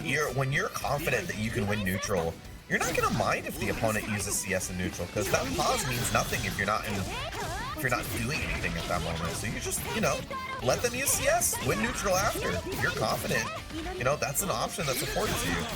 Yeah, I mean, I like what you said. Like, it doesn't matter if they use it in neutral. Like, if you know what your opponent's going to be doing, you can just not give them a chance to make anything of it.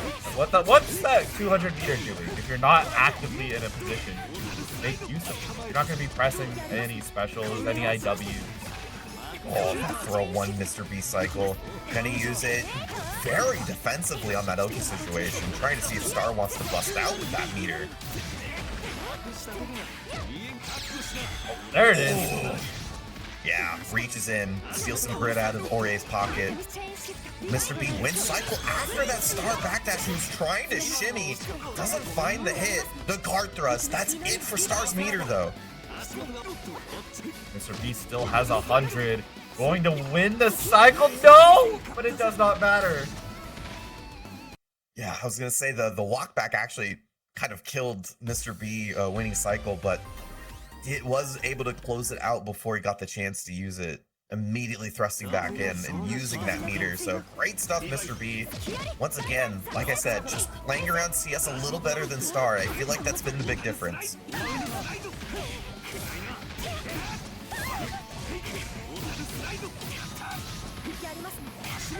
This round looking a lot better for Star out of the gate. Sent it on the aiming. Gonna work out here after the CS. Not a lot of meter on Mr.B's side, so you're not gonna mind.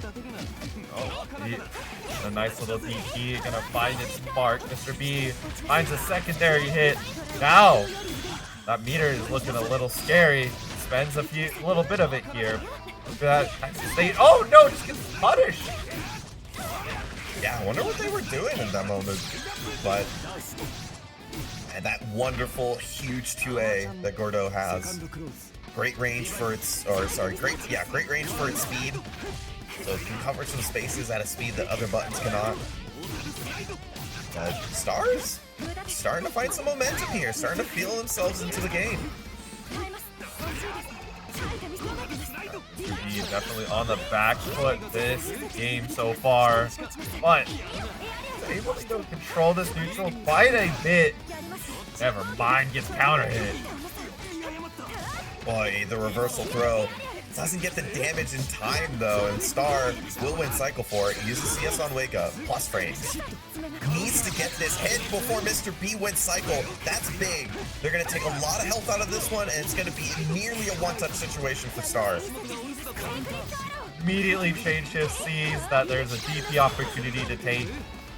And so much meter thanks to the Celestial CS. Nice, good bait on the Via. That's going to be the kill. I wonder if Star did that on purpose. Like, Wake Up CS was so obvious, but he had like 5 or 6 blocks, and Mr.B almost had 200 meter to begin with. So he just like does a meaty 3C timing, and it's like, if you CS DP this, you lose CS. Like, what do I care? Like, you get like what, 100, like 1500 damage when I have like a 4000 damage lead on you. I think he did that on purpose, and I think that was a really, really smart decision.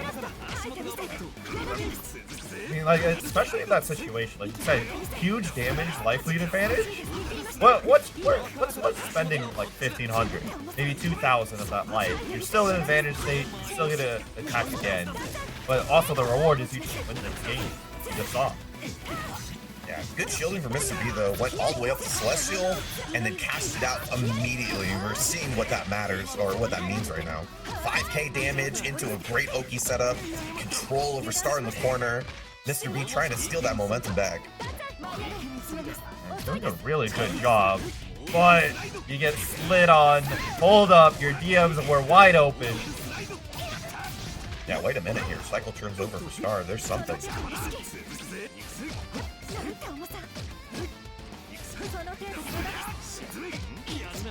Defense. The guard throw is going to be used to aggressively get Mr.B to the corner. That's where Star wanted Mr.B to begin with.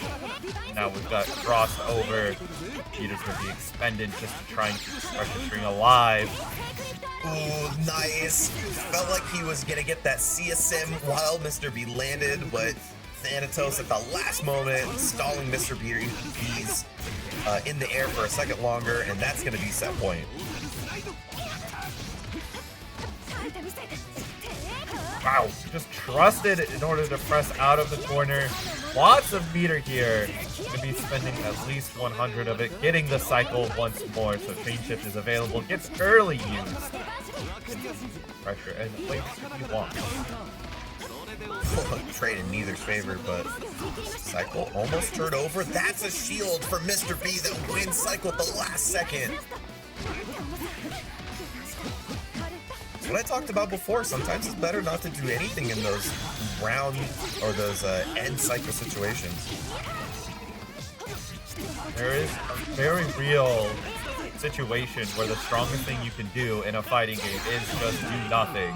Yeah. But that was not one of them. Forced the trade in Mr. B's favor entirely, as that is the set. 3-1. Now Mr. B will be moving up to fight Boltstruck in grand finals. Yeah, I mean, the way that the game works, right? It's like Cycle has so many of these interactions that are very balanced offensively and defensively. It's why the game is so cool. So in a lot of situations, especially when Cycle's about to turn over into your favor, you'll want to press a button because you're like, okay, if I lock them down for a second, then they don't have the ability to run forward. If they don't have the ability to run forward, they won't win grid. Or they won't assault forward or something like that. Which is countered by the ability to just, hold down back and shield at that right moment. So a lot of the times it's better for you to sort of react to your opponent doing something rather than press a button first. And I get the desire to want to not give them the opportunity to run up throw or something like that, but in that moment, Mr. B once again playing around Cycle better than Star, and that shield definitely secured an extra bit of life lead for him to take the round. Great stuff, Star making it up at third. I had one of the unfortunate situations where you get up to winner's final and then you double lose, but I mean, you made it up to third. You can say now you lost the first and second place, regardless. That is also my cope. Hey, out of all the copes that you can have, it's a good one one. of the better ones. It's a good one. I definitely did said that bit of cope at Climax. I was like, oh, played against second place first round. I would have got so far, bro. If only I was seated like 2 higher. Are they not gonna see? They're not gonna seed me? Seed me versus second? Ugh, the disrespect. As we get into our grand finals here, thank you guys for joining us. This is our last set of the night. Boltstruck in our grand finals winner side versus Mr. B on our losers. Gonna need 2 first of 3s in order to take it over our man Boltstruck, who's sitting pretty and looking good. And they starting off strong versus Mr. B, who is opting for the Wagner this time. Yeah, just started it off. I mean, it's definitely a lot stronger of a choice than taking the REA. And it might be paid off dividends, able to fight back. Never mind, we're just back throwing each other. Yeah, we'll see. Dive, tries to get a nice throw bait out of that jump force function. Oi! Gets that hit at the very tip. Nice conversion. Mr. B trying to make something of this round. Oh, roll out of the corner? No, you don't, Boltstruck. Get thrown right back into it. You cannot leave this corner until the round ends. Oh, into the super. That's going to be dirty transfer state and it doesn't kill. So Boltstruck, wake up CS. Nice throw tech. Takes the plus frames. Presses a button and gets out of the corner. Very respectful of the 2-2C. Nice fireball. Just dash FF, blow right through it. Great option for Wagner to go through that moment. That fireball right there is great stuff. Spend the meter, keeping pressure going. Celestial stole it away from Boltstruck. Just a regular cycle for you. That could matter a lot here. Bolt doesn't have that 200. We'll see how the meter comes into play later.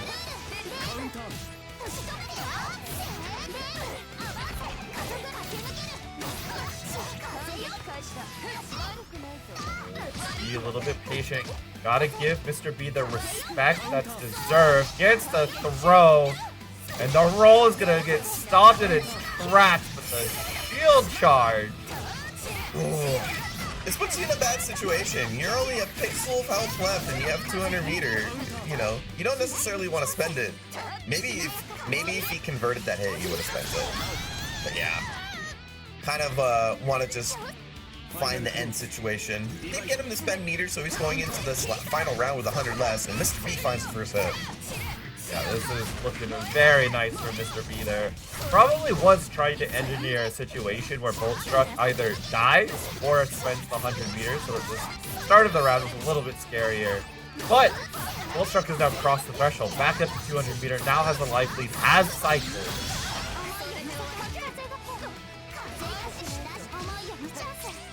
Oh, yeah. Sees the red mist, CDP out of there. Oh, returns the favor for a little bit less damage, but Mr.B earns some space. I mean, Mr.B still has 200 meters, so world is your oyster.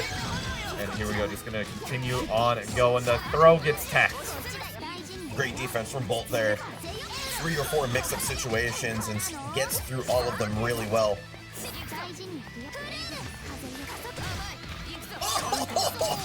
Oh, the sit down, no conversion, but oh, you really felt that one. Gets the throw bait with the assault. Bolt will take the first one. Woo. Man, these two players, they be going at it. They're giving us a show. Yeah, looking good. A lot of back and forth here. Wonder what Mr.B is thinking as well, considering that they were looking, they had some really good moments there, but Bolt's defense shining a little bit in this set so far.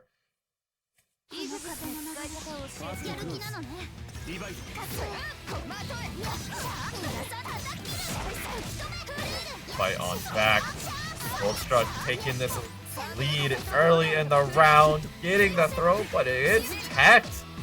And cycle for Boltstruck. Cycle stolen at the last second by the shield. A couple of really good shields from Bolt. And that definitely changes the landscape a little bit, as after that CS, we got a big combo. Bolt has nice leads. The dive kick, counter hit. And now we're going coast to coast. Never mind, the combo does not get to extend there in the way Mr.B wanted to engineer it. The 2-2C, it smiles right back once more for Boltstruck. Knockdown. Have to worry about that CS on Wake Up. Tried to blow through the disc with the FF, but didn't work out. Dashes out. Try dash 2-2C. Steals the plus frames. Wait a minute. I half expected that 2-2C to actually just hit Mr.B anyway. It's a good option to get out of a bad situation, but Boltstruck able to still close it out. Definitely a huge breaking point in the set as Bolt can double his lead now. Oh, right before the cycle turns over, Bolt guarantees it with the grid break. Has a meter behind this as well. See if he can take advantage of the reduced options right now. Nice. You get to live one more interaction though, Mr.B. Oh, well. Yeah, with CVO, that should be a nice completion. Yep, not even gonna need an IW to close it out. Boltstruck up 2. Very dominant rounds from Boltstruck. Just cannot be stopped by Mr.B. Or is it the Aurier? Or are we just gonna confirm hit that Wagner? And it's gonna be a lock-in in to Wagner. You either die and the tournament ends here, or we're gonna continue on going game after game after game. Couldn't find the full combo there, but the reset will work out.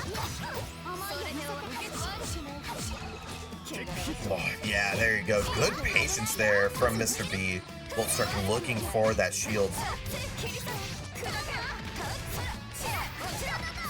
It should be Celestial here for Mr.B. Never mind, gets a hit. Nope! Not taking enough straight away. Yeah, only a block.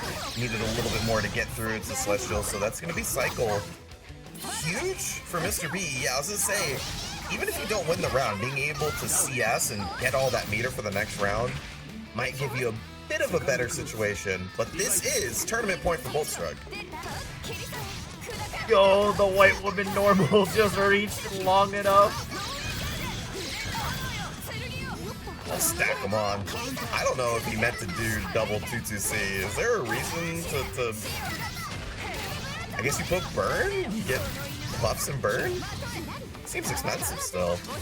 Yeah, it definitely was an expensive option, but maybe thought, you know, had the meter to spend, wants to stack damage as fast as humanly possible on the Boltstruck.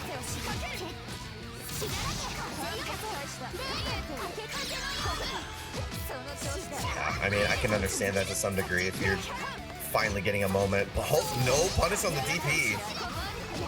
Nice shields. A little scary with Boltstruck running at you, but does have the confidence to do it. Gets hit by the dive afterwards. Gonna build the 200. Ilex. Ooh, that's gonna be close. I think it's enough. I think it's enough to.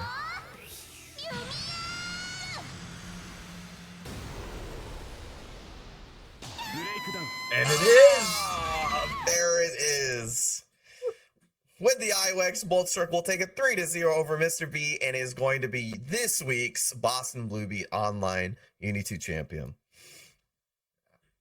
Yeah, dropping. Let's see, how many games did Boltstruck even drop? Just, let's see, just the 2 to Star.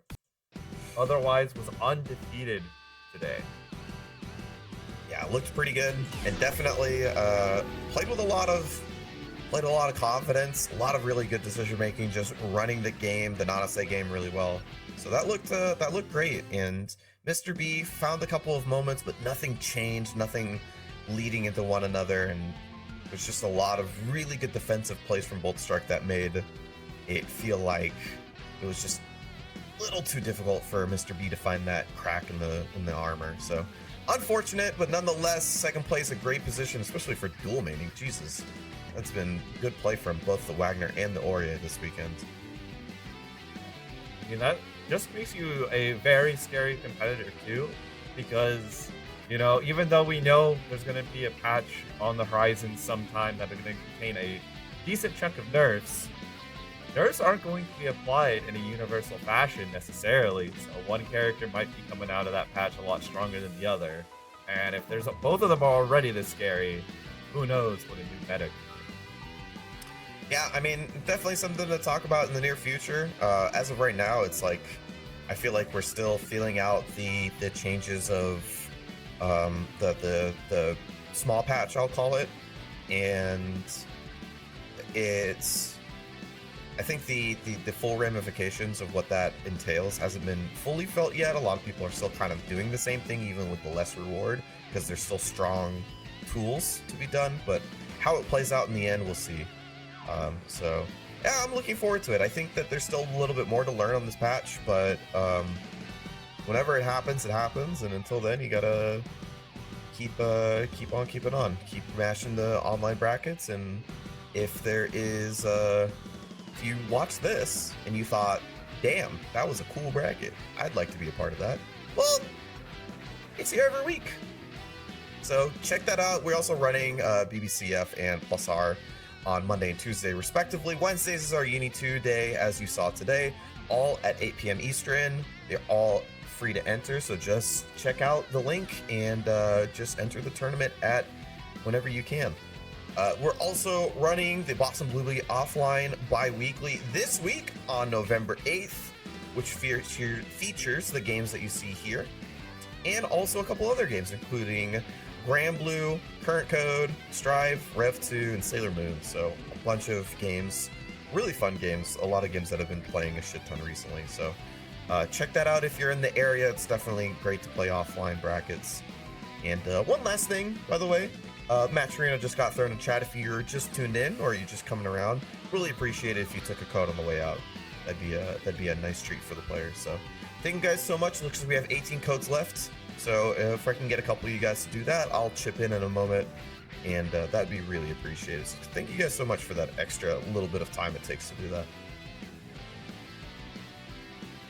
Yeah, great thankful round, especially, you know, unfortunately for Lunar Phase Live and IDOM, y'all came in after the bracket already ended. Boltstruck took it all.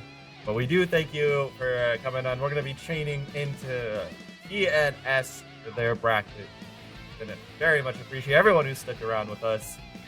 And we'll be catching y'all on the 8th for more Uni and assorted games. Otherwise, we'll be online next week. Y'all have a great one. Yep, peace.